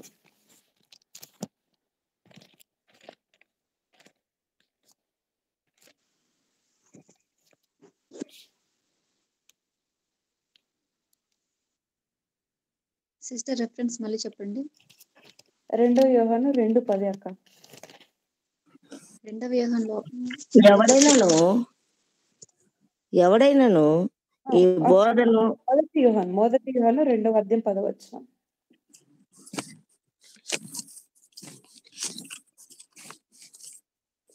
తన సహోదరుని ప్రేమించువాడు వెలుగులో ఉన్నవాడు, అతని యందు అభ్యంతర కారణమేదియూ లేదు. ఇంకా కొంచెం కింది చదువుతారాక 11 కూడా చదవండి ఒకసారి. తన సహోదరుని ద్వేషించువాడు చీకటిలో ఉండి చీకటిలో నడుచుచున్నాడు. చీకటి తన కన్నులకు గ్రుడ్డితనము కలుగజేసిన కనుక తానెక్కడికి పోవచ్చున్నాడో అతనికి తెలియదు. చూడండి, చీకటి అంటే ఏందో ఇక్కడ స్పష్టంగా యోహాన్ గారు రాస్తా ఉన్నారు. అసలు చీకటి అంటే ఏంటి, వెలుగంటే ఏంటి అని రాస్తా ఉన్నారు. మేబీ బైబిల్లో చాలా డెఫినేషన్స్ ఉండొచ్చు, కానీ మరి యేసుక్రీస్తు ప్రభుల వారు మరి సహోదరుని ప్రేమించాలి అని చెప్తున్న మనకు 2 ప్రామిసెస్ ఇచ్చారు. ఇంకేమి, నిన్ను వల్ల నీ పొరుగు వారిని ప్రేమించు, ఇదొకటి దేవుణ్ణి ఆరాధించడం. ఇంతకు మించి ఇంకా మనకి ఏ ప్రామిసెస్ ఆజ్ఞలు మనకి ఇవ్వలేదు, కమాండ్మెంట్స్ ఇవ్వలేదు. ఇంకా అన్ని కూడా దేవుడు ఈ 2 దాంట్లోనే రెఫరెన్స్. మొదటి యోహాను 2:11 అక్క, 10-11 ఇంకేమి ఇవ్వలేదు. ఇక్కడ చూస్తే ఏమంటున్నారంటే సహోదరుని ద్వేషించువాడు చీకట్లో ఉన్నాడు అని చెప్తా ఉన్నారు. ఎవరు చీకట్లో ఉన్నారంటే ఎవరైతే తన సహోదరుణ్ణి ద్వేషిస్తున్నారో, హేట్ చేస్తా ఉన్నారో వారందరూ కూడా చీకట్లోనే ఉన్నారని చెప్తున్నారు. మరి వారి కన్నులు గ్రుడ్డితనం కలిగిన గనుక తానెక్కడికి పోవునో అతనికి తెలియదు. So this is a blindness. So many Christians, చాలా మంది క్రైస్తవులు ఇలాంటి గ్రుడ్డితనంలో జీవిస్తా ఉన్నారు. సహోదరులను ప్రేమించలేనటువంటి స్థితి, సహోదరులను ద్వేషిస్తున్నటువంటి స్థితి, వారు కొంచెం ఉన్నతమైన స్థితిలో ఉన్నారంటే ఇంకా హేట్రెడ్. చాలా మట్టుకు మనం చూస్తే ఫ్యామిలీస్ లోనే ఇలాంటి పరిస్థితులు మనం చూస్తాం. మా డాడీ పెద్దోడికి ఎక్కువ ఆస్తి ఇచ్చాడు, చిన్నోడికి ఎక్కువ ఆస్తి ఇచ్చాడు, పెద్దోడికి తక్కువ, నాకు తక్కువ ఇచ్చాడు. లేకపోతే మా డాడీ ఎక్కువగా వాళ్ళకే చూసుకుంటున్నాడు, నన్ను చూసుకోవట్లేదు. మా మమ్మీ వాళ్ళని చూసుకుంటుంది, నన్ను చూసుకోవట్లేదు. ఇవే గొడవలు. ఇక్కడంటే బయట ఎక్కడో జరగట్లేదు, ఫ్యామిలీస్ లో జరుగుతున్న విషయాలు మాట్లాడుతున్నాను నేను. మరి సహోదరిని ప్రేమించలేనటువంటి స్థితి, ఇరుగు పొరుగు వారిని ప్రేమించలేనటువంటి స్థితి, ఎప్పుడు ద్వేషించే సిచ్యువేషన్స్, నైబర్స్ని. మరి ఆ వ్యక్తి ఎలాంటి వ్యక్తి అంటే మానసికంగా చీకటిలో ఉన్నటువంటి వ్యక్తి. బైబిల్లో మనం చూస్తాం యోసేఫ్ గురించి మనం చూస్తాం. మరి తన జీవితంలో తన తండ్రి రంగురంగుల మంచి అంగిని తనకిచ్చాడు, నిలువుటంగిని ధరించుకోవడానికి కుట్టించాడు. చాలా మంచిది, రంగురంగులదంట అది. చూడండి, ఈ రోజులో మనం చూస్తే కలర్స్, ఒక్క కలర్ సింపుల్ కలర్ గా ఉన్న వస్త్రాలు వేసుకోవట్లేదు. మల్టిపుల్ కలర్స్, డ్రెస్సెస్ కావచ్చు, షర్ట్స్ కావచ్చు, ఏదైనా మల్టిపుల్ కలర్స్ చాలా అట్రాక్టింగ్ గా ఉంటది మనకి. ఎందుకంటే ఒక్కటి కంటే ఎక్కువ కలర్స్ కలిసాయంటే చాలా బ్యూటిఫుల్ గా ఉంటుంది అది. మరి రెయిన్బోనే మనం చూస్తాం. అలా యోసేపుకు తన తండ్రి అయిన యాకోబు మంచి రంగుల వస్త్రాన్ని ఇచ్చాడంట. ఇక్కడ వాస్తవం చూస్తే తన తండ్రి నిర్ణయం ఏంటంటే, పాపం మరి వాస్తవానికి తల్లి ప్రేమను నోచుకోలేనటువంటి స్థితి అండి యోసేపుది. కానీ మరి తండ్రి ఎంతగానో ప్రేమిస్తా ఉన్నాడు. కానీ తన అన్నలందరూ చేసిన పని ఏంటంటే మరి హేట్ చేస్తా ఉన్నారు తినని. ఎందుకు? ప్రేమిస్తున్నాడు కాబట్టి. తన అన్నల కంటే అందరికంటే శ్రేష్టమైనది ఇచ్చాడంట అని బైబిల్లో మనం చూస్తాం. కానీ వాస్తవానికి మనం చూస్తే ఇక్కడ తనకి వచ్చిన కళను బట్టి, కళ భావాన్ని చెప్పిన విధానం బట్టి ఏం చేస్తున్నారంటే సహోదరులందరూ ద్వేషిస్తా ఉన్నారు. ఎప్పుడైతే తమ అన్నలందరూ మనస్సులో ద్వేషాన్ని నింపుకున్నారో మరి తన తమ్ముడిని బట్టి, యోసేపుని బట్టి ఇంకా మనం అర్థం చేసుకోవాలి ఏంటంటే గ్రుడ్డితనంలో వారు ఉన్నారు. మరి ద్వేషిస్తున్నాము ఒకరిని అంటే ఆ గ్రుడ్డితనం, ఆ చీకటి మనలో ఎంటర్ అవుతుంది అనే దాని అర్థం. నాలో ఎక్కడ చీకటి ఉంది సిస్టర్? నేను క్రీస్తుని కలిగి ఉన్నాను. ఎస్, కొన్ని ఏరియాస్లో మనం ఇంకా రెడీమ్ అవ్వాల్సినటువంటి పరిస్థితి ఉంది. కొన్ని ఏరియాస్లో మనమే చీకటిని అలో చేస్తూ ఉంటాం. చూడండి, ఇక్కడ సహోదరులు ద్వేషించడం ప్రారంభించినప్పుడు వారి మనసులోకి ఆ యొక్క గ్రుడ్డితనం అనేది, ఆ చీకటి అనేది ప్రవేశించింది. కాబట్టి మనం గ్రహించాలి, ప్రేమ లేదంటే ద్వేషిస్తున్నామనే అర్థం. ద్వేషిస్తున్నామంటే చీకటి మనలో ఉందనే దాని అర్థం. ఇక్కడ తల్లి ప్రేమను నోచుకోలేనటువంటి యోసేపును మనం చూస్తా ఉన్నాం ఇక్కడ. కాబట్టి తన తండ్రి ఒక మంచి వస్త్రాన్ని కుట్టించాడు. మరి అప్పుడు ద్వేషం ప్రారంభించబడ్డ తర్వాత వారు మనకు తెలుసు ఏమేం చేశారు. మరి చంపాలని అనుకున్నారు, గుంటలో వేయాలనుకున్నారు, తర్వాత అమ్మేశారు చివరికి. స్పాంటేనియస్ గా జరిగాయండి ఇవన్నీ, వెంటనే జరిగాయి. వచ్చిన ఆలోచనలు చూడండి, ద్వేషం కలిగిన వెంటనే ఎప్పుడైతే భోజనం ఆహారం ఇవ్వడానికి వెళ్ళాడో యోసేపు, మరి పట్టుకున్నారు, చంపాలని ప్రయత్నం చేశారు. మరి వద్దులే అని గుంటలో తోసేశారు. మరలా తీసేసి గుంటలో తోసేసి ఏం ఉపయోగం అని అమ్మేశాడు. అమ్మేసి డబ్బులు సంపాదించుకొని హ్యాపీగా ఉన్నారండి. ఈరోజు క్రైస్తవ జీవితంలో చాలా మంది క్రైస్తవ జీవితంలో జరుగుతున్న పనులు ఇవే అండి. ద్వేషం ద్వారా మరి మరణానికి, అవన్నీ కూడా ఆ చీకటిని ఎప్పుడైతే మనం అలౌ చేస్తామో so many consequences we will face. ఎన్నో రకాలైనటువంటి భయంకరమైనటువంటి పరిస్థితులు మన జీవితంలో చూడడానికి అవకాశాలు ఉంటాయి. ఎందుకంటే చీకటిలో ఉన్నటువంటి వారికి ఏ క్లారిటీ ఉండదు, ఏ క్లారిఫికేషన్ అనేది ఉండదండి వాళ్ళకి. వెంటనే ఆలోచనలు పుట్టుకొస్తా ఉంటాయి. ఇది చేద్దామా, ఆ తర్వాత ఇంకోటి చేద్దాం, ఇంకోటి చేసిన తర్వాత ఇంకోటి. మరి చీకటిలో చేసిన ప్రతి క్రియలు కూడా ఒకరోజు వెలుగులోకి తేబడతాయని బైబిల్ చెప్తా ఉంది. మరి చూడండి, చీకట్లో చేయడం అంటే ఏం నేను చేయట్లేదు కదా సిస్టర్, లైట్లు ఆఫ్ చేసుకొని నేనేం చేయట్లేదు. నో, అది కాదండి. మన మనస్సు పరంగా ఇంటర్నల్ గా మనము బిబ్లికల్ వేగా ఎలా ఉంటున్నామని ఒకసారి ఆలోచన చేయాలి. ఇహలోక సంబంధమైనటువంటి దేవత వారికి అంధకారం, గుడ్డితనం కలగజేసిందని బైబిల్లో మనం చూస్తాం. గుడ్డితనం, ఇహ సంబంధమైనటువంటి లోక సంబంధమైన ఇహ సంబంధమైనటువంటి దేవత బైబిల్లో మనం చూస్తాము ఆ మాటలన్నిటిని. మీకు ఆ రిఫరెన్స్ తెలుసు, పత్రికల్లో మనం చూస్తాం ఆ విషయాన్ని. చూడండి, ఎంతో మంది గుడ్డితనాల్లో జీవిస్తా ఉన్నారు. క్రైస్తవులు అంటారు, మరి ఆచరణాత్మకంగా అయిపోయింది ప్రతిదీ కూడా. ప్రార్థన చేసుకోవాలంటే ప్రార్థన చేసుకోవాలి, ఈ టైం చేసుకోవాలంటే అదే టైం. మంచిదే, టైంని పాటించాలి. వాక్యం చదవద్దు అని నేను చెప్పట్లేదు, ప్రార్థన చేసుకోవద్దని నేను చెప్పట్లేదు, క్వైట్ టైమ్స్ చేసుకోవద్దు అని నేను చెప్పట్లేదు. కానీ మనకు ఒక ఆచరణగా ఉండకూడదండి. ఇలానే చేయాలి, అలానే చేయాలి. అవును, ఒక ఆర్డర్‌ని ఫాలో అవ్వడం మంచిదే, కానీ అదే రిచువల్స్‌గా, అదే మనకు ఒక విగ్రహంగా మారిపోకూడదు. ఇలానే చేస్తాను నేను, ఇలానే ఉంటాను నేను. No, that is not the biblical way. పరిశుద్ధ ఆత్మకి మనం ఈల్డ్ అవ్వగలగాలి, మౌల్డ్ అవ్వగలగాలి. అప్పుడే మనం ఆ యొక్క సత్యానికి మనం ఆ సత్యాన్ని మన హృదయంలోకి మనం స్థానం ఇవ్వగలిగిన వారమవుతాం.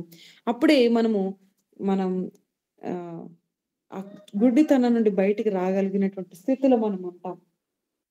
కాబట్టి మరికొన్ని విషయాలు మనం చూద్దాం. కొత్త థాట్స్ వస్తా ఉంటాయి గుడ్డితనంలో ఉన్నటువంటి వారికి. ఇక్కడ చూడండి, మరి వాళ్ళు ఎలాంటి ఆలోచన చేశారు సహోదరులంటే, మరి ఆ వ్యక్తిని ద్వేషించడం ప్రారంభించిన తర్వాత రెండోదిగా జరిగిన పరిస్థితి ఏంటంటే చంపేయాలనుకున్నారు. కానీ తర్వాత ఆలోచనలు మార్చుకున్నారు వెంటనే. లేదు, చంపేద్దులే, ఏం చంపేస్తాం, ఈ గుంటలో తోసేద్దాం అని అనుకున్నారు. తోసేసే ముందు వస్త్రాలను లాగేసుకొని దానికి ఏం చేశారంట, ఏం పోసారంటే చెప్పండి, ఆ వస్త్రం రక్తమును పూసారు. రక్తాన్ని పూసారు. ఏ రక్తాన్ని పూసారు? ఒక జంతువు ఒక జీవిని చంపేసేసి, ఎస్, జంతువు, మేకని చంపేసి మరి ఆ యొక్క రక్తాన్ని పూసినట్టుగా మనం చూస్తూ ఉంటాం. కాబట్టి చీకటిలో ఉన్నటువంటి వారికి ఎన్నో కాన్సిక్వెన్స్ ని మనం చూస్తాం. థాట్స్ ని కంట్రోల్లో ఉంచుకోలేరు. కొందరు ఎట్లా ఉంటారంటే, సిస్టర్ నేను ఆలోచన నేను కంట్రోల్లో పెట్టుకోలేకపోతున్నాను సిస్టర్, ఎన్ని సందర్భాల్లో నేను ఆలోచన మానేద్దాం అనుకున్నాను, బట్ నా వల్ల అవ్వట్లేదు సిస్టర్ అని అంటా ఉంటారు. ఇది చేయాలి, అది చేయాలి, ఏంటి అసలు నేను ఆలోచించట్లేదు, ఎందుకు ఈ ఆలోచనలన్నీ వస్తున్నాయి, నా వల్ల అవ్వట్లేదు, వీటి నుండి ఎలా నేను బయటికి రావాలి అని అంటూ ఉంటారు. ఒకసారి మనం ఆలోచన చేయాలి. దేవుని వాక్యంతో మనం నింపబడితే ఖచ్చితంగా మనకి ఇలాంటి స్థితి ఏర్పడదండి. మనం ఎలా ఉంటామంటే కామ్ డౌన్‌గా ఉంటాం, రెస్ట్‌లో ఉంటాం. నిన్న మేడం చెప్పినట్టుగా అలలు వచ్చినా కూడా యేసు ప్రభువు నాతో ఉన్నాడని ఒక నిశ్చయతో మనం పడవలో ప్రయాణం చేస్తాం. ఎంత మంచి ధైర్యం కలిగించే మాట. చూడండి, కొన్ని ఆలోచనలు రావని కాదు, ఖచ్చితంగా ఆలోచనలు వస్తా ఉంటాయి. కానీ ఆలోచనలు మన యొక్క తల మీద గూడు పెట్టుకోకుండా చూడండి ఒక వ్యక్తి చెప్పే మాట ఏందంటే, పక్షులన్నీ మన తల మీద నుండి ఎన్నో పోతా ఉంటాయి. దాన్ని ఇంగ్లీష్‌లో అయితే చాలా చక్కగా ఉంటుంది. Birds can fly. మన తల మీద నుండి ఎన్నో ఫ్లై అవుతా ఉంటాయి. ప్రయాణం చేస్తా ఉంటాయి. కానీ make sure that no bird can make the nest on your head అని చెప్తారు. అంటే నీ తల మీద ఏ పక్షి గూడా గూడు కట్టుకోకుండా, గూడు కట్టి చక్కగా గుడ్లు పెట్టి వాటిని పిల్లలు పొదిగేంత స్థితికి మనము రానివ్వకూడదంట. అంటే ఒక ఆలోచన అన్ని కాన్సిక్వెన్సెస్ తీసుకొస్తుంది. కాబట్టి మన ఆలోచనలు, ప్రతి ఆలోచన, మనం కొరింథీయులకు రాసిన పత్రికలో మనం చూస్తే ప్రతి ఆలోచన క్రీస్తుకు చెరపట్టండి అని చెప్తా ఉంది వాక్యం. నేను గూడా చాలా సందర్భాల్లో ఇదే నా ఆయుధం అని అనుకుంటాను. ఎన్నో ఆలోచనలొస్తా ఉంటాయి సమ్ టైమ్స్. అది చేయాలి, ఇది చేయాలి, ఆ పరిస్థితి ఏంటి, ఈ పరిస్థితి వచ్చినప్పుడు వెంటనే ప్రభువా ఈ ఆలోచన నీకు క్రీస్తుకు చేరపడుతున్నాను. ఈ వాక్యం ప్రకారం క్రీస్తుకు చేరబడుతున్నానని ప్రతి ఆలోచనలు క్రీస్తుకి నేను తీసుకెళ్ళడానికి ప్రయత్నం చేస్తా ఉంటాను. ప్రభువా నీకు చెరపడతా ఉన్నాను అని మనం చూస్తాం. ఐ థింక్ 1 కొరింథీయులు 2వ అధ్యాయం 10లో ఉంటదనుకుంటా. ప్రతి ఆలోచనను క్రీస్తుకు చెరపట్టండి అనే మాటను మనం చూస్తాం. ఇక్కడ ఒకసారి చూద్దాం.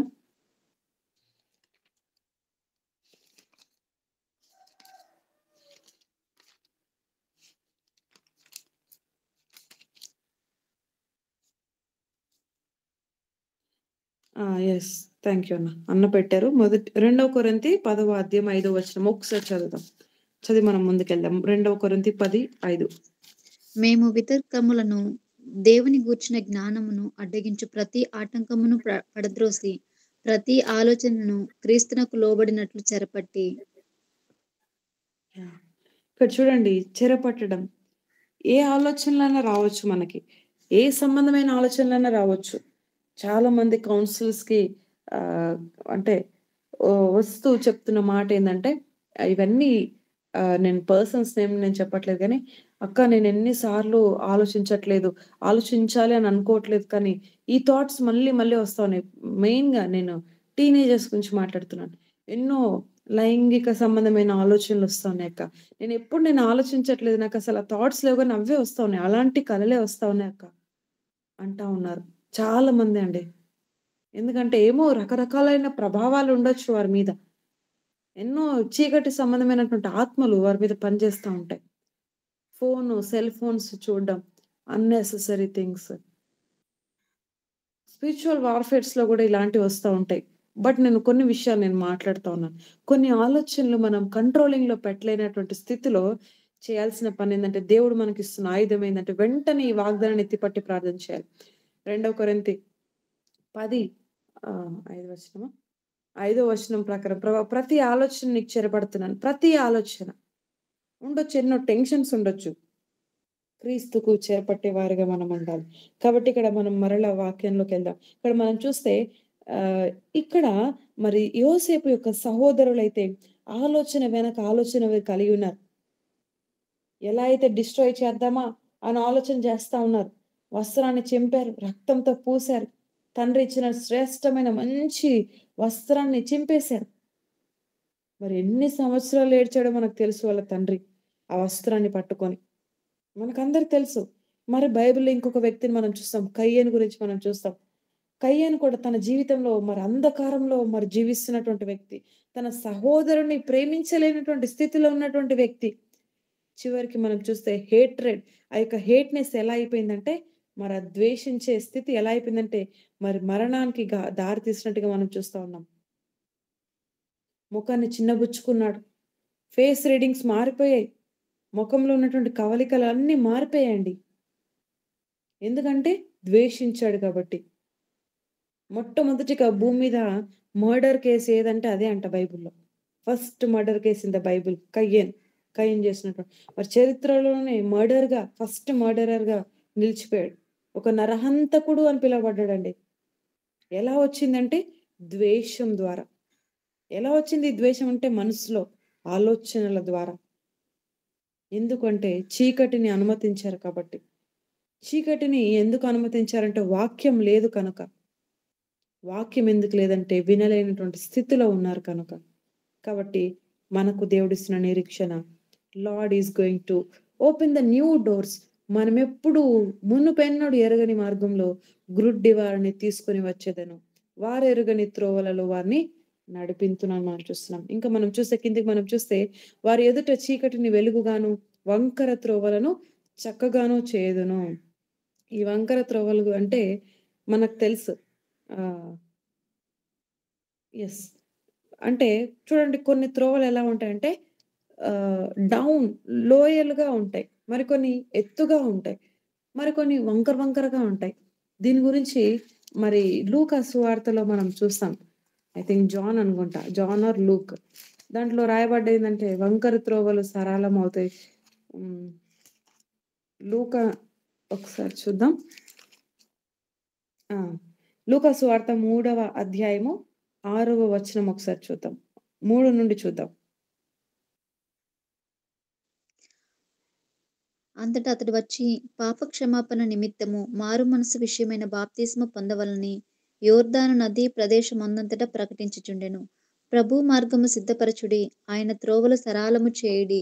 ప్రతి పల్లము పూడ్చబడును, ప్రతి కొండయు మెట్టయు పల్లము చేయబడును. వంకర మార్గములు తిన్నని వగును, కరుకు మార్గములు నున్నని వగును. థ్యాంక్ యూ అక్క. చూడండి ఇక్కడ ఇదే వాక్యాన్ని మనం యెషయా గ్రంథం 40వ అధ్యాయం 4వ వచనంలో చూస్తాం. సేమ్ ప్రాఫెసీ ఇక్కడ ఫుల్ఫిల్ అయినట్టుగా మనం చూస్తాం. ఇక్కడ మనం చూస్తే కొన్ని మార్గాలు మనం చూస్తా ఉన్నాం. ఎలాంటి మార్గాలంటే కొన్ని పల్లము అంటే లోతుగా ఉండేవి. అవి పూడ్చబడాలంట. మరి కొండగా ఉన్న వాటిని ఏం చేయాలంటే మెట్టలు పల్లము చేయబడును. ప్రతి కొండయు మెట్టయు పల్లము చేయబడును. ప్రతి పల్లము పూడ్చబడును. అంటే ఎత్తుగా ఉందనుకోండి, వాటిని ఏం చేయాలి? సుత్తతో కొట్టాలి. లేకపోతే ఏదైనా ఒక క్రేన్స్ మనం ఈ రోజుల్లో చాలా టెక్నిక్స్ ఉన్నాయి. మట్టి ఒకవేళ ఎత్తుగా ఉందనుకోండి, కుప్పలాగా కొండలాగా ఉంటే వాటిని ఏం చేయాలి? మనం వాటిని సరళం చేయాలి. క్లీన్ ఈక్వల్‌గా చేయాలి. అదే లోతుగా ఉన్న వాటిని ఏం చేయాలి? పూడ్చాలి.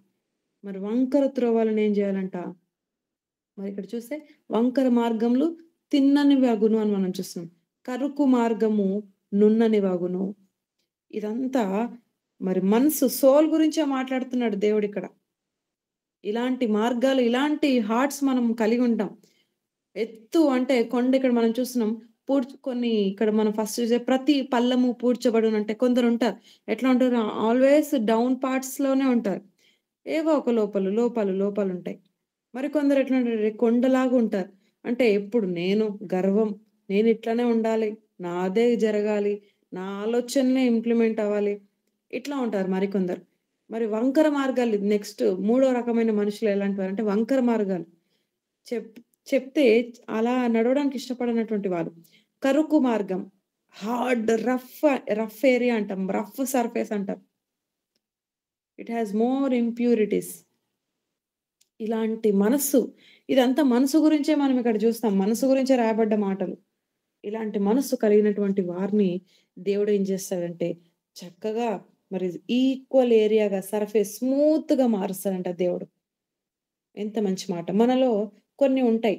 కొన్ని లోతు పల్లాలుంటాయి. కొన్ని ఎత్తు పల్లాలు ఉండొచ్చు. మరికొన్ని వంకరగా ఉండొచ్చు. కొన్ని రఫ్ ఏరియాస్ ఉండొచ్చు.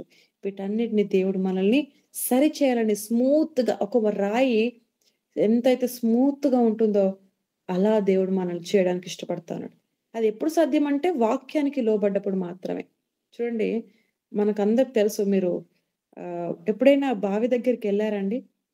వెల్స్ దగ్గరికెళ్లారా ఎప్పుడైనా? మీ లైఫ్‌లో ఎప్పుడైనా ఎళ్లారా? ఈ రోజుల్లో బావులంటేనే తక్కువ గాని ఎవరైనా వెళ్లారా? వెళ్ళాం సిస్టర్. వెళ్ళాం సిస్టర్. యెస్.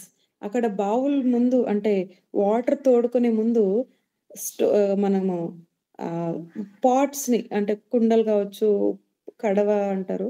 అవి పెడతారు గదా! ఆ పెట్టే ఏరియాని మీరు చూసారా ఎప్పుడైనా? ఉచ్చు పెడతారు సిస్టర్.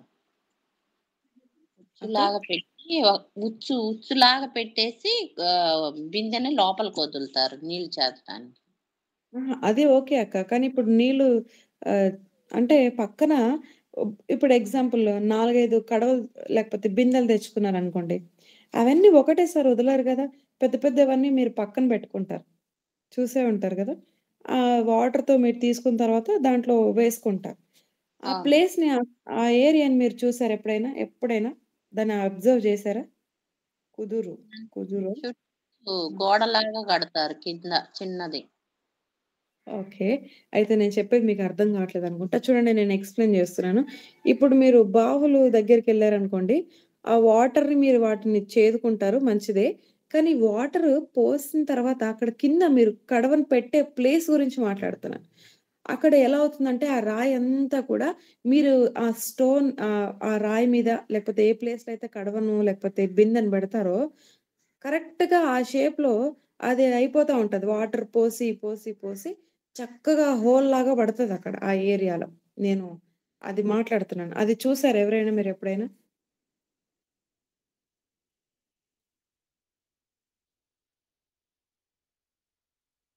సరే. ఎప్పుడైనా మీరు బావులు అట్లా కనపడ్డప్పుడు చూడండి. దాని దగ్గర బిందెలు లేకపోతే అవి పెట్టే దగ్గర అలా హోల్స్ పడతా ఉంటాయి. గుంతలాగా పడుద్ది సిస్టర్. యెస్. అది ఎందుకలా అవుతదో ఎవరైనా చెప్పగలరా? అంటే ఎక్కువగా పెట్టడం వల్ల అక్కడ ఒక గుంతలాగా తయారవుతది. ఎక్కువగా పెట్టడం ద్వారా అవుతది. ఇంకా ఏం కారణాలుండుంటాయి ఒకసారి చెప్పండి?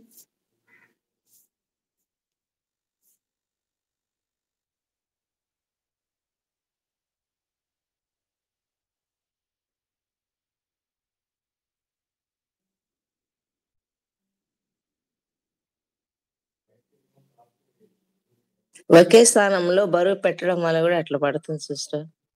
యెస్. బరువు పెట్టడం ద్వారా అవుతుంది. ఇంకా?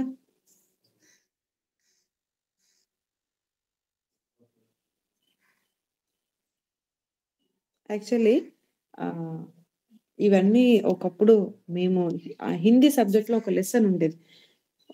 ఒక వ్యక్తి చదవని అంటే మొద్దుగా ఉంటారు గదండీ! పిల్లలు చదువుకోకుండా ఉంటారు గదా! అలాంటి స్టూడెంట్ ఒక స్కూల్‌లో ఉంటాడనమాట క్లాస్‌లో. ఉన్నప్పుడు ఆ టీచర్ తనకి ఏం చేయాలో అర్థం గాక వీడెప్పుడు చదవట్లేదు. వీడికి ఎట్లా పాఠం చెప్పాలి అని చెప్పి ఒక బావి దగ్గరికి ఐ మీన్ వెళ్ళమని చెప్తాడనమాట. వెళ్ళిన తర్వాత అక్కడ ఏం జరిగిందో, అక్కడ ఎట్లాంటి పరిస్థితులున్నాయో చూసి రమ్మని చెప్తాడనమాట. ఇది నైన్త్ క్లాస్ ఐ మీన్ నాకంత గుర్తుకు లేదు గానీ హిందీ సబ్జెక్ట్‌లో ఉండే లెసన్ ఇది. అక్కడ బావి దగ్గరికెళ్లి చూస్తే ఎక్కడైతే వాటర్ ఆ రాయి మీద ఇప్పుడు ఎగ్జాంపుల్ మీరు బిందెలో వాటరేస్తారు. ఆ వాటర్ అలా ఒలికిపోయి కింద ఫ్లో అయిపోతా ఉంటాయి. వాటర్ పోసి, పోసి, పోసి ఉన్న చోట హోల్‌లాగా పడుతుంది. ఆ హోల్‌లో ఆ వాటర్ నిండుతా ఉంటాయి. మీరు చూసారో లేదో. ఇఫ్ పాసిబుల్ ఆ ఫోటో నేను గ్రూప్‌లో పెట్టడానికి ప్రయత్నం చేస్తాను. నాకది దొరకట్లేదు ఎగ్జాక్ట్‌గా. సో, అది చూసి రమ్మని జెప్తాడు. అంటే జస్ట్ పరిశీలన చేసి రమ్మని చెప్తాడు. ఆ స్టూడెంట్ ఎళ్లి చూసేసి వస్తాడు. మరలా టీచర్‌కిచ్చే రిపోర్ట్ ఏందంటే, "ఏం చూసావు నువ్వక్కడ?" అంటే, "నేనిలా చూసాను. అక్కడ హోల్స్ చిన్న చిన్న గుంతలు గుంతల్లాగా ఉన్నాయి" అని అంటాడు. ఎందుకవి ఏర్పడ్డాయి అని అడిగినప్పుడు, వర్షం పడ్డప్పుడో, లేకపోతే ఆ వాటర్ ఆ బావిలో నుండి వాటర్ తీసి అక్కడ పోస్తూ పోస్తూ ఉన్నప్పుడు హోల్ పడింది అని జెప్తాడు. పడ్డ తర్వాత ఏమైందంటే అక్కడ వాటర్ స్టోర్ అయితున్నాయి అని చెప్తాడు. అప్పుడు ఆ స్టూడెంట్‌కి ఈజీగా చెప్తాడు ఏందంటే, నీవు గూడా సాధనం చేసినప్పుడు కంటిన్యూయస్‌గా ప్రాక్టీస్ చేస్తూ, చేస్తూ ఉన్నప్పుడు నువ్వు గూడా అట్లా స్టోర్ చేసుకోవడానికి లేకపోతే మంచిగా చదవడానికి అవకాశాలుంటాయని చెప్పినప్పుడు, ఈ లెసన్ ద్వారా ఆ అబ్బాయి మార్పు చెందుతాడనమాట. ఇది ఆ స్టోరీలో ఉంటుంది హిందీ సబ్జెక్ట్‌లో యాక్చువల్‌గా. ఇప్పుడు నేనేం చెప్పాలనుకున్నానంటే, ఎట్లయితే ఈ అబ్బాయి ఆ బావి దగ్గరికెళ్లి అబ్జర్వ్ జేసి ఆ చిన్న చిన్న చిన్న గుంతలు మీరు జూస్తారు. గుంతలంటే పెద్దయి గాదు. చిన్న చిన్న హోల్స్ మీరు చూస్తారు. వాటినేమంటారో తెలుగులో నాకు ఎగ్జాక్ట్‌గా తెలీదు. కాబట్టి అవి ఎలా ఏర్పడుతున్నాయంటే వాటర్ పడడం ద్వారా కంటిన్యూయస్‌గా రాయి మీద పడడం ద్వారా ఆ హోల్స్ లాగా ఏర్పడతా ఉంటాయి. మన జీవితం కూడా వాక్యము ఎప్పుడైతే కంటిన్యూయస్‌గా మనలో ఫ్లో అవుతా ఉంటదో, వింటూ దాని సాధనం ప్రాక్టికల్‌గా అప్లై చేస్తూ, చేస్తూ ఉన్నప్పుడు వి విల్ బికమ్ స్మూత్ అన్నమాట. అంటే గరకు రాయి కూడా ఆ వాటర్ అలా కంటిన్యూయస్‌గా కొన్ని సంవత్సరాలుగా అలా పడుతూ ఉంటే, ఆ రాయి ఎలా అవుతుందంటే స్మూత్ ఏరియాగా మార్చబడతదంట. కాబట్టి ఎవ్రీవన్ హావ్ వీక్‌నెస్. ప్రతి ఒక్కరికి ఏదో ఒక బలహీనతలుంటాయి కానీ వాక్యం ఎప్పుడైతే లోపలికి వెళ్తూ ఉంటదో, మనం దాన్ని ప్రాక్టీస్ చేసినప్పుడు ఖచ్చితంగా ఆ ఏరియాస్‌లో మనం ఏమవుతామంటే స్మూత్‌గా అవుతామని దేవుని వాక్యం చెప్తా ఉందనమాట. హోప్ నేనేం చెప్పానో మీకు అర్థమైందని నేను నమ్ముతా ఉన్నాను. ఎవరికైనా పిక్చర్ కనిపిస్తే గ్రూప్‌లో పెట్టండి. అంటే చిన్న హోల్స్ లాగా పడుతుంటాయి. హోల్స్ కాదు, గుంతల్లాగా చిన్నగా వాటర్ కొంచెం ఒక గ్లాస్ వాటర్ పట్టడానికి అంత ప్లేస్ ఉంటదనమాట. అది నేను చెప్పాలనుకున్నా. నేను చెప్పింది మీకు అర్థమైందని నేను అనుకుంటున్నా. ఒకవేళ ఓల్డెన్ డేస్ బావులు మీ దగ్గరుంటే అలాంటి సిట్యుయేషన్స్ మీరు చూస్తారు. చక్కగా వాటర్ పాట్స్‌ని అంటే మట్టితో చేసిన పాత్రలు తీసుకెళ్ళి అక్కడ పెడితే ఉండలేవు. కానీ ఆ హోల్స్‌లోనే పెట్టేస్తారు. ఎందుకంటే చక్కగా అక్కడ మంచిగా వాటర్ పడి హోల్ పడుంటది కాబట్టి అక్కడైతే కుండ సరిగ్గా ఉంటదని అక్కడ పెడతారు. ఇవి ఓల్డెన్ డేస్‌లో జరిగే పరిస్థితులు. ఎందుకంటే మా నాన్నమ్మ వాళ్ళు విలేజ్‌కెళ్తే ఇలాంటి పరిస్థితులు నేనక్కడ చూస్తాను గాబట్టి నేను మీకు ఎక్స్‌ప్లెయిన్ చేయగలిగాను. కాబట్టి ఇక్కడ మనం చూసినట్టయితే వంకర త్రోవలు చక్కగా మార్చబడతాయని దేవుడు చెప్తా ఉన్నారు. ఇంకా మనం చూస్తే మరి సౌలు గురించి ఒకసారి మనం ఆలోచన చేస్తే బైబిల్‌లో మరి త్రోవలు ఆయన త్రోవ ఎలాంటిదంటే అన్యాయంగా జీవించినటువంటి వ్యక్తి. సౌలు ఆహ్, ఇక్కడ మనం చూస్తే అన్యాయంగా జీవించినటువంటి వ్యక్తి అని ఎందుకు చెప్తున్నానంటే, త్రోవలో వంకరతనం కలిగి ఉన్నాడు గాబట్టి. తన లైఫ్‌లో మరి ఆహ్, ఏమీ లేనప్పుడు మనం చూస్తే సౌలు ఒక ప్రవక్త. సౌలు అనే ఒక ప్రవక్తల్లో ఉన్నాడా? అని క్వెషన్ చేసినటువంటి సామెత పుట్టిందని మనం బైబిల్‌లో చూస్తాం. నేను క్రొత్త నిబంధన పౌలు గురించి మాట్లాడట్లేదు. పాత నిబంధనలో ఉన్నటువంటి సౌలు గురించి మాట్లాడుతున్నాను. సౌలు రాజు గురించి. కాబట్టి ఇక్కడ దేవుడు తనకొక మనస్సు, కొత్త మనస్సు ఇచ్చినట్టుగా మనం చూస్తున్నాం. పూర్వ స్థితిలో తన మార్గాలు ఎలా అంటే వంకర మార్గాలు. అన్యాయపు మనిషి, అన్యాయం చేసే వ్యక్తి. ఫస్ట్ మంచి స్థితిలో ఉన్నాడు కానీ, దేవుడు జ్ఞాపకం చేసుకున్న తర్వాత ఎలా మారిపోయాడంటే, మరి ఎప్పుడు గూడా ఇతరులను కుచ్చడానికి బాణంతో ప్రయత్నం చేసిన వ్యక్తి, ఇతరులను గాయం జేయడానికి ప్రయత్నం చేసినటువంటి వ్యక్తి. చూడండి, ఎప్పుడు సౌలు చేతిలో ఒక ఈట ఉండేదంట. మరి దావీదు చేతిలో అయితే ఒక వీణ ఉందని బైబిల్‌లో మనం చూస్తాం గానీ, మరి సౌలు రాజు, తను రాజే, తిను రాజే. కానీ సౌలు చేతిలో ఏముందంటండి? ఈట ఉంది. ఈట ఉంది. మరి దావీదు చేతిలో ఎప్పుడు ఏముందని బైబిల్‌లో మనం చూస్తాం సాధారణంగా? వీణ, ఆ! సితార్. మ్యూజికల్ ఇన్‌స్ట్రుమెంట్స్ ఉన్నాయి. దేవుడు కలిగి ఉన్నాడు. చూడండి, ఇద్దరు రాజులే. కానీ ఇద్దరి మైండ్ సెట్స్ ఎలా ఉన్నాయి చూడండి. అందరం క్రైస్తవులమే. మనం ధరిస్తున్న ఆయుధాలు ఏంటి? మనం ఒకసారి ఆలోచన చేయాలి. మనం ధరిస్తున్నటువంటి ఆయుధాలు నిజంగా ఎలాంటి ఆయుధాలు ధరిస్తున్నాం? బైబిల్‌లో మనం చాలా ఆయుధాలు మనం చూస్తాం. ప్రేమ, సంతోషం ఇవన్నీ these are the weapons for us. మనకొక ఆయుధాలు. వాక్యం ఒక ఆయుధం మనకి.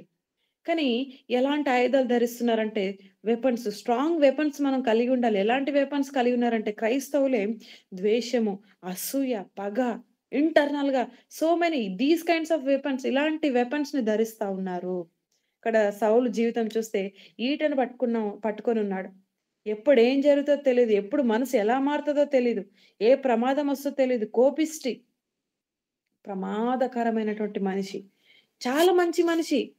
ప్రవక్తలలో ఒకడిగా ఉన్నటువంటి వ్యక్తి. కానీ మెట్టుకు మనం చూస్తే రాజుగా మారిన తర్వాత తన క్వాలిటీస్ ఎలా మారిపోయాయో చూస్తే చివరికి దురాత్మకి చోటిచ్చినటువంటి స్థితిలో మనం చూస్తున్నాం. ఎందుకంటే వంకరితనం. సరిచేసుకోలేనటువంటి స్థితి. వాక్యానికి లోబడలేనటువంటి స్థితి. ఒకవేళ ఎన్నో మనం వాక్యాలు వింటున్నాం ఉదయకాల సమయంలో. సరిచేసుకోండి అంటే మీరేదో ఎలా ప్రతి ఒక్కరు ఖండిస్తున్నారని కాదు దాని ఉద్దేశ్యం. We need to smoothen our hearts. మన హృదయాలు ఆ కఠినమైన హృదయాల నుండి స్మూతెన్‌గా మనం మారాలి. ఆ వంకర త్రోవలు సరళంగా ఆహ్, చేసుకో చేసుకోగలగాలి. మనం చూస్తే సౌలు తన ఎండింగ్ మనం చూస్తే కనీసం తన కుటుంబానికి ఫ్యూచర్ కూడా ఇవ్వలేనటువంటి స్థితిలో ఉన్నాడండి. తన పిల్లలకి రాజ్యస్థానం ఇవ్వలేనటువంటి స్థితి.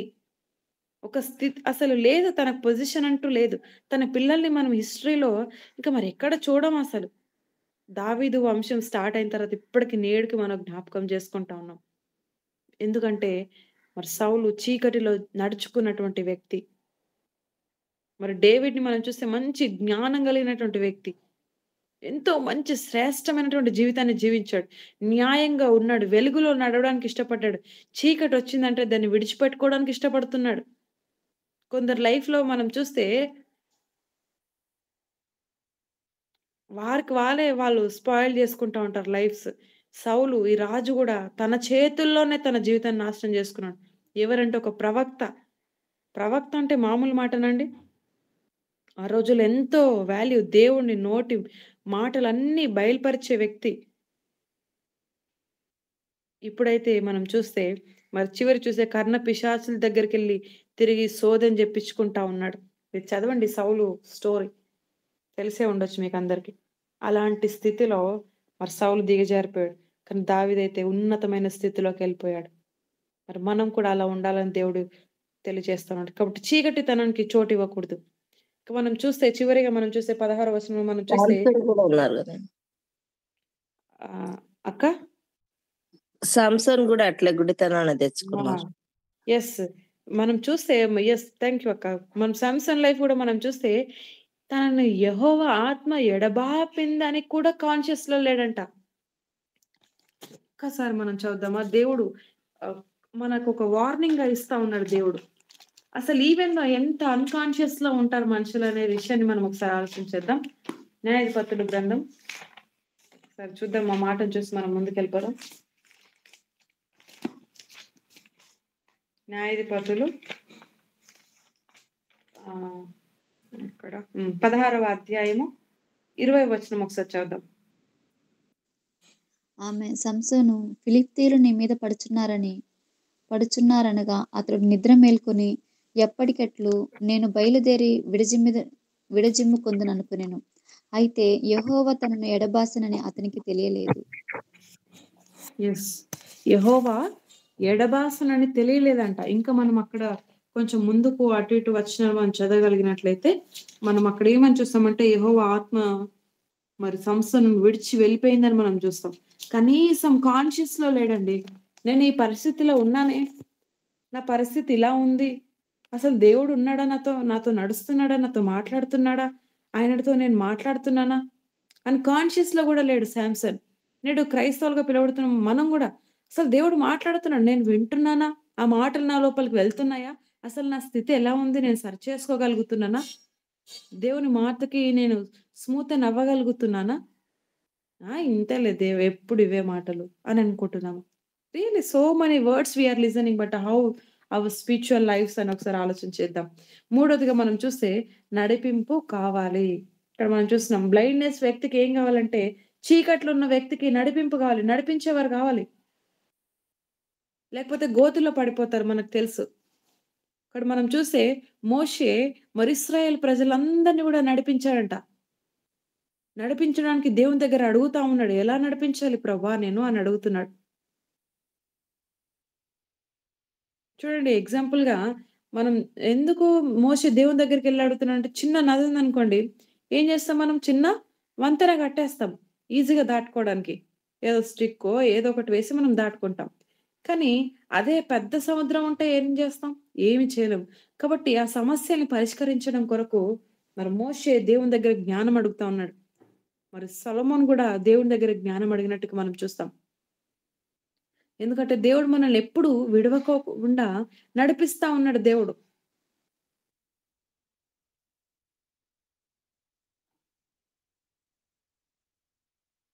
మనం చూస్తే బైబిల్లో చాలా మంది వ్యక్తులను మనం చూస్తూ ఉంటాం, నడిపింపు లేకోకుండా ఉన్నటువంటి వారు. చూస్తే మనం బైబిల్లో ఒక విధవరాల గురించి మనం చూస్తాం. ఇంకా నాకు రేపు అనే పదం నాకు తెలియదేమో, నా జీవితం వీడితో ముగించబోతుంది అనేసి అనుకుంటా ఉంది తను. మరి కట్టెలు వేరుకొని ఈ రోజుతో ఇంకా నా జీవితాన్ని నేను చాలించుకుంటాను, ఇంకా ఈ ఒక్క అప్పం చేసుకొని, ఈ ఒక్క రొట్టె చేసుకొని నేను నా కుమారుడు తిని ఇంకా ఈ రోజుతో చనిపోతామని అనుకుంటాను, రేపు లేదు, నాకు నిరీక్షణ లేదు అని అనుకున్నప్పుడు దేవుడు ఆటోమేటిక్గా ఏలియన్ అక్కడ పంపించినట్టుగా మనకు తెలుసు. ఒక భవిష్యత్తునిచ్చి మరణం నుండి విడిపించి మనం చూస్తాం ఈ విషయాలను. దేవుడు బ్లెస్ చేసినట్టుగా మనం చూస్తాం పరిశుద్ధ బైబిల్లో. కాబట్టి వారు ఇప్పటికీ కూడా చరిత్రలో నిలిచిపోయారు. కాబట్టి నడిపింపు కావాలి. మరి హోప్ లేనటువంటి ఈ యొక్క స్త్రీకి మరి ఏలియన్ పంపించి దేవుడు నడిపించాడు. గ్రుడ్డితనంలో ఉంది, మరి రేపు లేదని అనుకుంటా ఉంది. ఇశ్రాయేల్ ప్రజలందరూ చీకట్లో గ్రుడ్డితనంలో ఉన్నారు. నడిపింపు కొరకు మొరపెట్టారంట, మూలిగారంట. మోషేని పంపించాడు, మోషేని నడిపించాడు. మోషే కూడా ప్రార్థన చేశాడు నడిపింపు కొరకు. సో గ్రుడ్డితనంలో ఉన్నటువంటి వారికి వెలుగు కలిగినట్టుగా మనం చూస్తా ఉన్నాం. మనల్ని విడిపించారు చీకటి నుండి. కానీ స్టిల్ చీకటి మన మీద ఏలుబడి చేస్తా ఉందా? ఇంకా ఏదైనా ఏరియాస్‌లో మనం చీకటికి ఇంకా చాలా చూసాం కదా! మన ఆత్మీయ జీవితంలో గుడ్డితనం అంటే ఏంది? లేకపోతే మన శరీర సంబంధమైనటువంటి గుడ్డితనం గురించి నేను మాట్లాడలేదు ఈ దినంన. కేవలం మనం సోల్ గురించి, స్పిరిట్ గురించి మనం చూస్తూ వచ్చాం. మరొక్కసారి ఇదే కీవర్డ్స్‌ని మనం చదువుకొని ముగించుకుందాం. యెషయా గ్రంథం 42, 16 వచనం చదువుకొని మనం ముగించుదాం.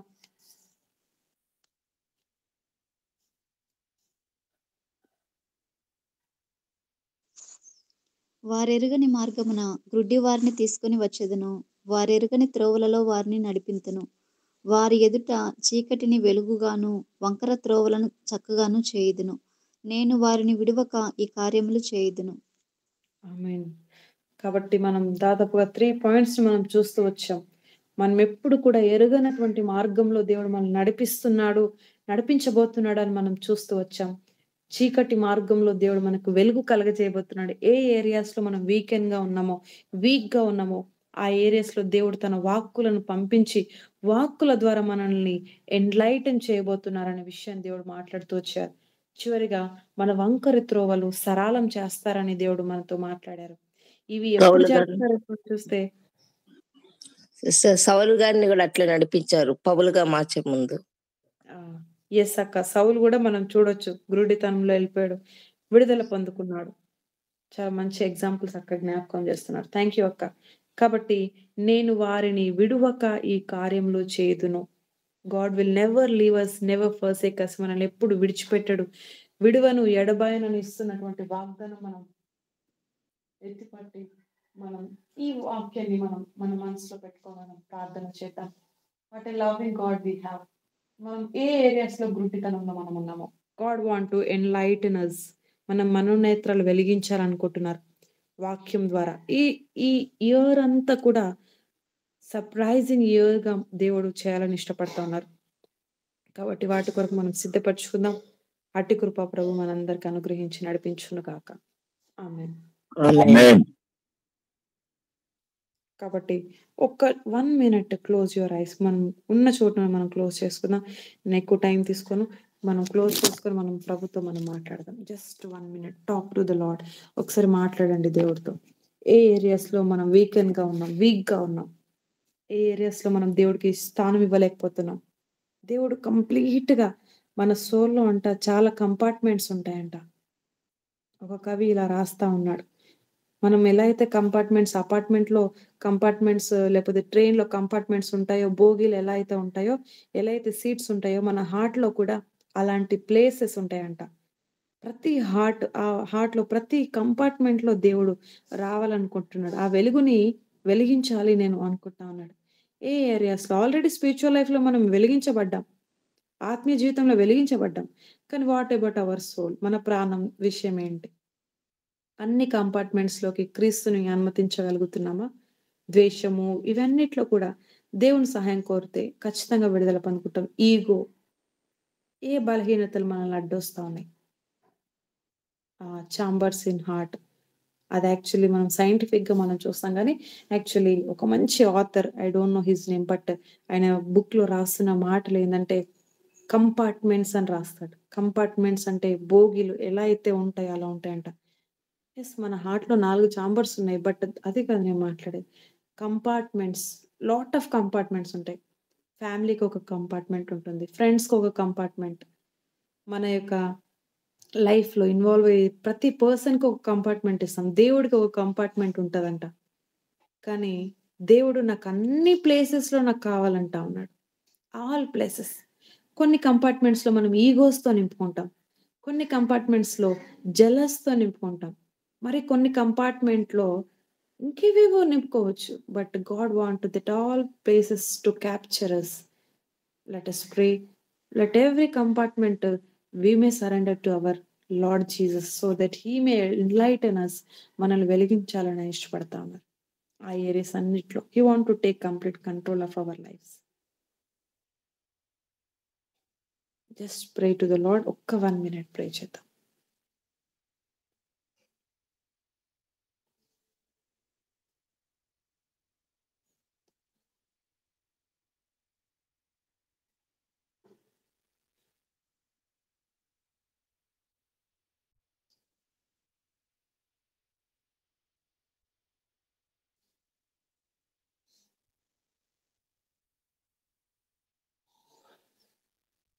మరి ఈ సమయంలో మీలో ప్రేరేపించబడ్డారు ఎవరైనా ఒకరు ప్రార్థన చేయండి విత్తబడిన వాక్యం నిమిత్తమై.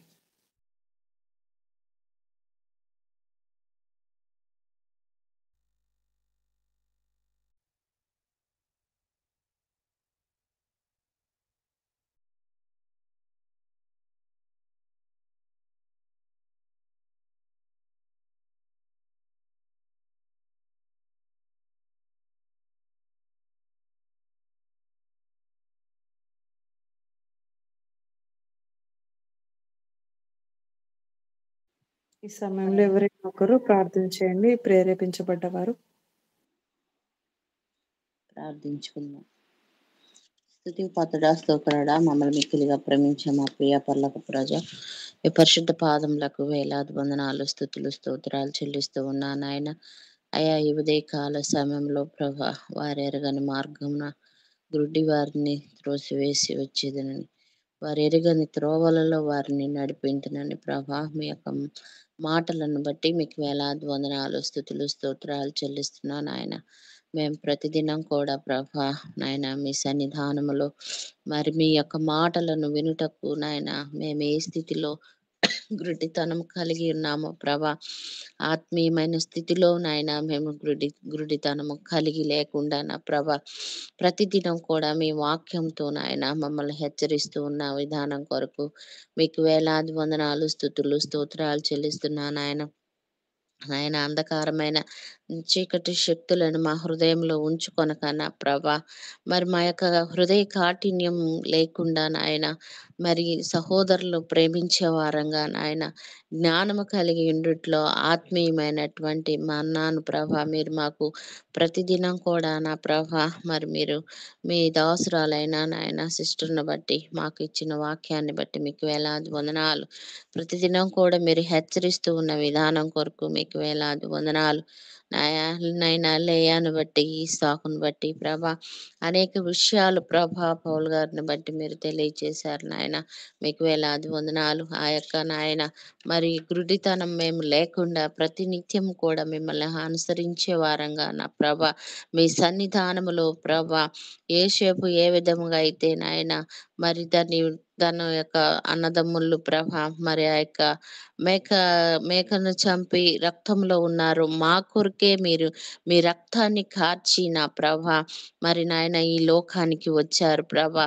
అయా మీ సన్నిధానములో ఆత్మీయమైనటువంటి మర్మాలను తెలియజేసిన నాయన మరి సిస్టర్ గారిని మీరు దీవించండి. ప్రతిదినం కూడా ఈ ప్లాట్ఫామ్ ద్వారా నాయన మేము వింటూ ఉన్నాం ప్రభా, కానీ మా జీవితాల్లో నాయన అనుసరిస్తూ మా క్రియలు ఇతరులకి కనపరిచినప్పుడే మీలో మేము ఆత్మీయంగా ఎదుగుతున్నామని ప్రభా మేము నాయన నమ్ముచు ఉన్నాం ప్రభా.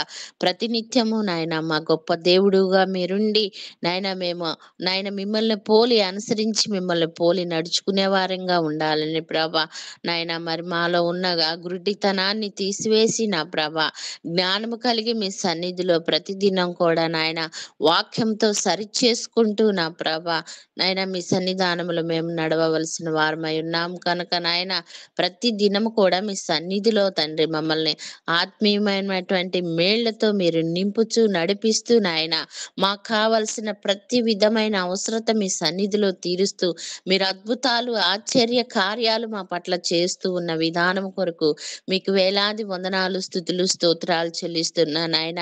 మరి మేమెరుగని మార్గమును మీరు మాకు నడిపిస్తూ నాయన పోషిస్తూ అనేక విధాలుగా ఆశ్చర్య కార్యాలను మీరు చేస్తూ ఉన్న విధానము కొరకు మీకు వేలాది వందనాలు, స్తుతులు, స్తోత్రాలు చెల్లిస్తూ ఉన్నాను ఆయన. మీ అవసరాలను బలపరచండి, చేయించిన పనిని మీరు దీవించి ఆశీర్వదించండి నాయన. అయ్యా మరి ఒక్కరు కూడా నశించిపోవటం ఇష్టం లేక ఈ ఉద్దేశాన్ని కలిగి ఉన్న బ్రదర్ను బట్టి సిస్టర్ని బట్టి మీకు వేలాది వందనాలు. మేము ప్రతిదినము తాగుచు తినుచు మరిచిన వారంగా ఉన్నప్పుడు ప్రభా ప్రతి నిత్యము కూడా ఆత్మీయమైనటువంటి వెలుగులోనికి చేయి పట్టి నడిపిస్తూ ఉన్న విధానము కొరకు మీకు వేలాది వందనాలు, స్తుతులు, స్తోత్రాలు చెల్లిస్తున్నాయన. గ్రూప్ లో ఉన్న ప్రతి ఒక్క ఒక్కరిని మీరు దీవించండి, ఆశీర్వదించండి. ప్రతి ఒక్కరిని మీరు దీవించిన విధానం కొరకు మీకు వేలాది వందనాలు. ఎన్నో వాక్యాలు మా హృదయంలో గుచ్చబడులాగన నా ప్రభా నాయన బండవలె మొన్న మా హృదయాలను మీరు మార్చిన మా గొప్ప దేవుడుగా నాయన మెత్తని మనసు కలిగి ప్రభా మీ మాటలను మేము చేర్చుకొని నాయన వాక్యముతో ప్రభ మేము మాట్లాడు విధముగా మమ్మల్ని మలచమని ప్రార్థిస్తూ ఉన్నాను నాయన. ప్రతి దినం కూడా ప్రభ మమ్మల్ని ఏదో ఒక వాక్యం ద్వారా మీరు మమ్మల్ని హెచ్చరిస్తూ ఉన్న విధానం కొరకు మీకు వేలాది వందనాలు. మా మార్గాలు మీకు తెలుసు ప్రభ, మా గ్రుడ్డితనం మీకు తెలుసు కనుక నాయన, మేమే స్థితిలో ఉన్నామో మీకు తెలుసు కనుక నాయన, ప్రతిదినం హెచ్చరించిన విధానం కొరకు, ఈ దినం హెచ్చరించిన విధానం కొరకు మీకు వేలాది వందనాలు, స్తుతులు స్తోత్రాలు చెల్లిస్తూ ఆత్మీయమైనటువంటి మా మనోనేత్రాన్ని మీరు తెరిచి ప్రభ ప్రతినిత్యం నడిపిస్తున్నందుకు మీకే వేలాది వందనాలు, స్తుతులు స్తోత్రాలు చెల్లిస్తూ మా కొరకై తిరిగి రానయ్యున్న యేసయ్య పరిశుద్ధ నామమున అడిగి వేడుకొని పొంది ఉన్నాము తండ్రి. ఆమేన్. ఆమేన్. ఆమేన్. మన మధ్యలో దైవజనులు సుధాకర్ పాస్టర్ గారు ఉన్నారు, మనకు బ్లెస్సింగ్స్ ఇస్తారు.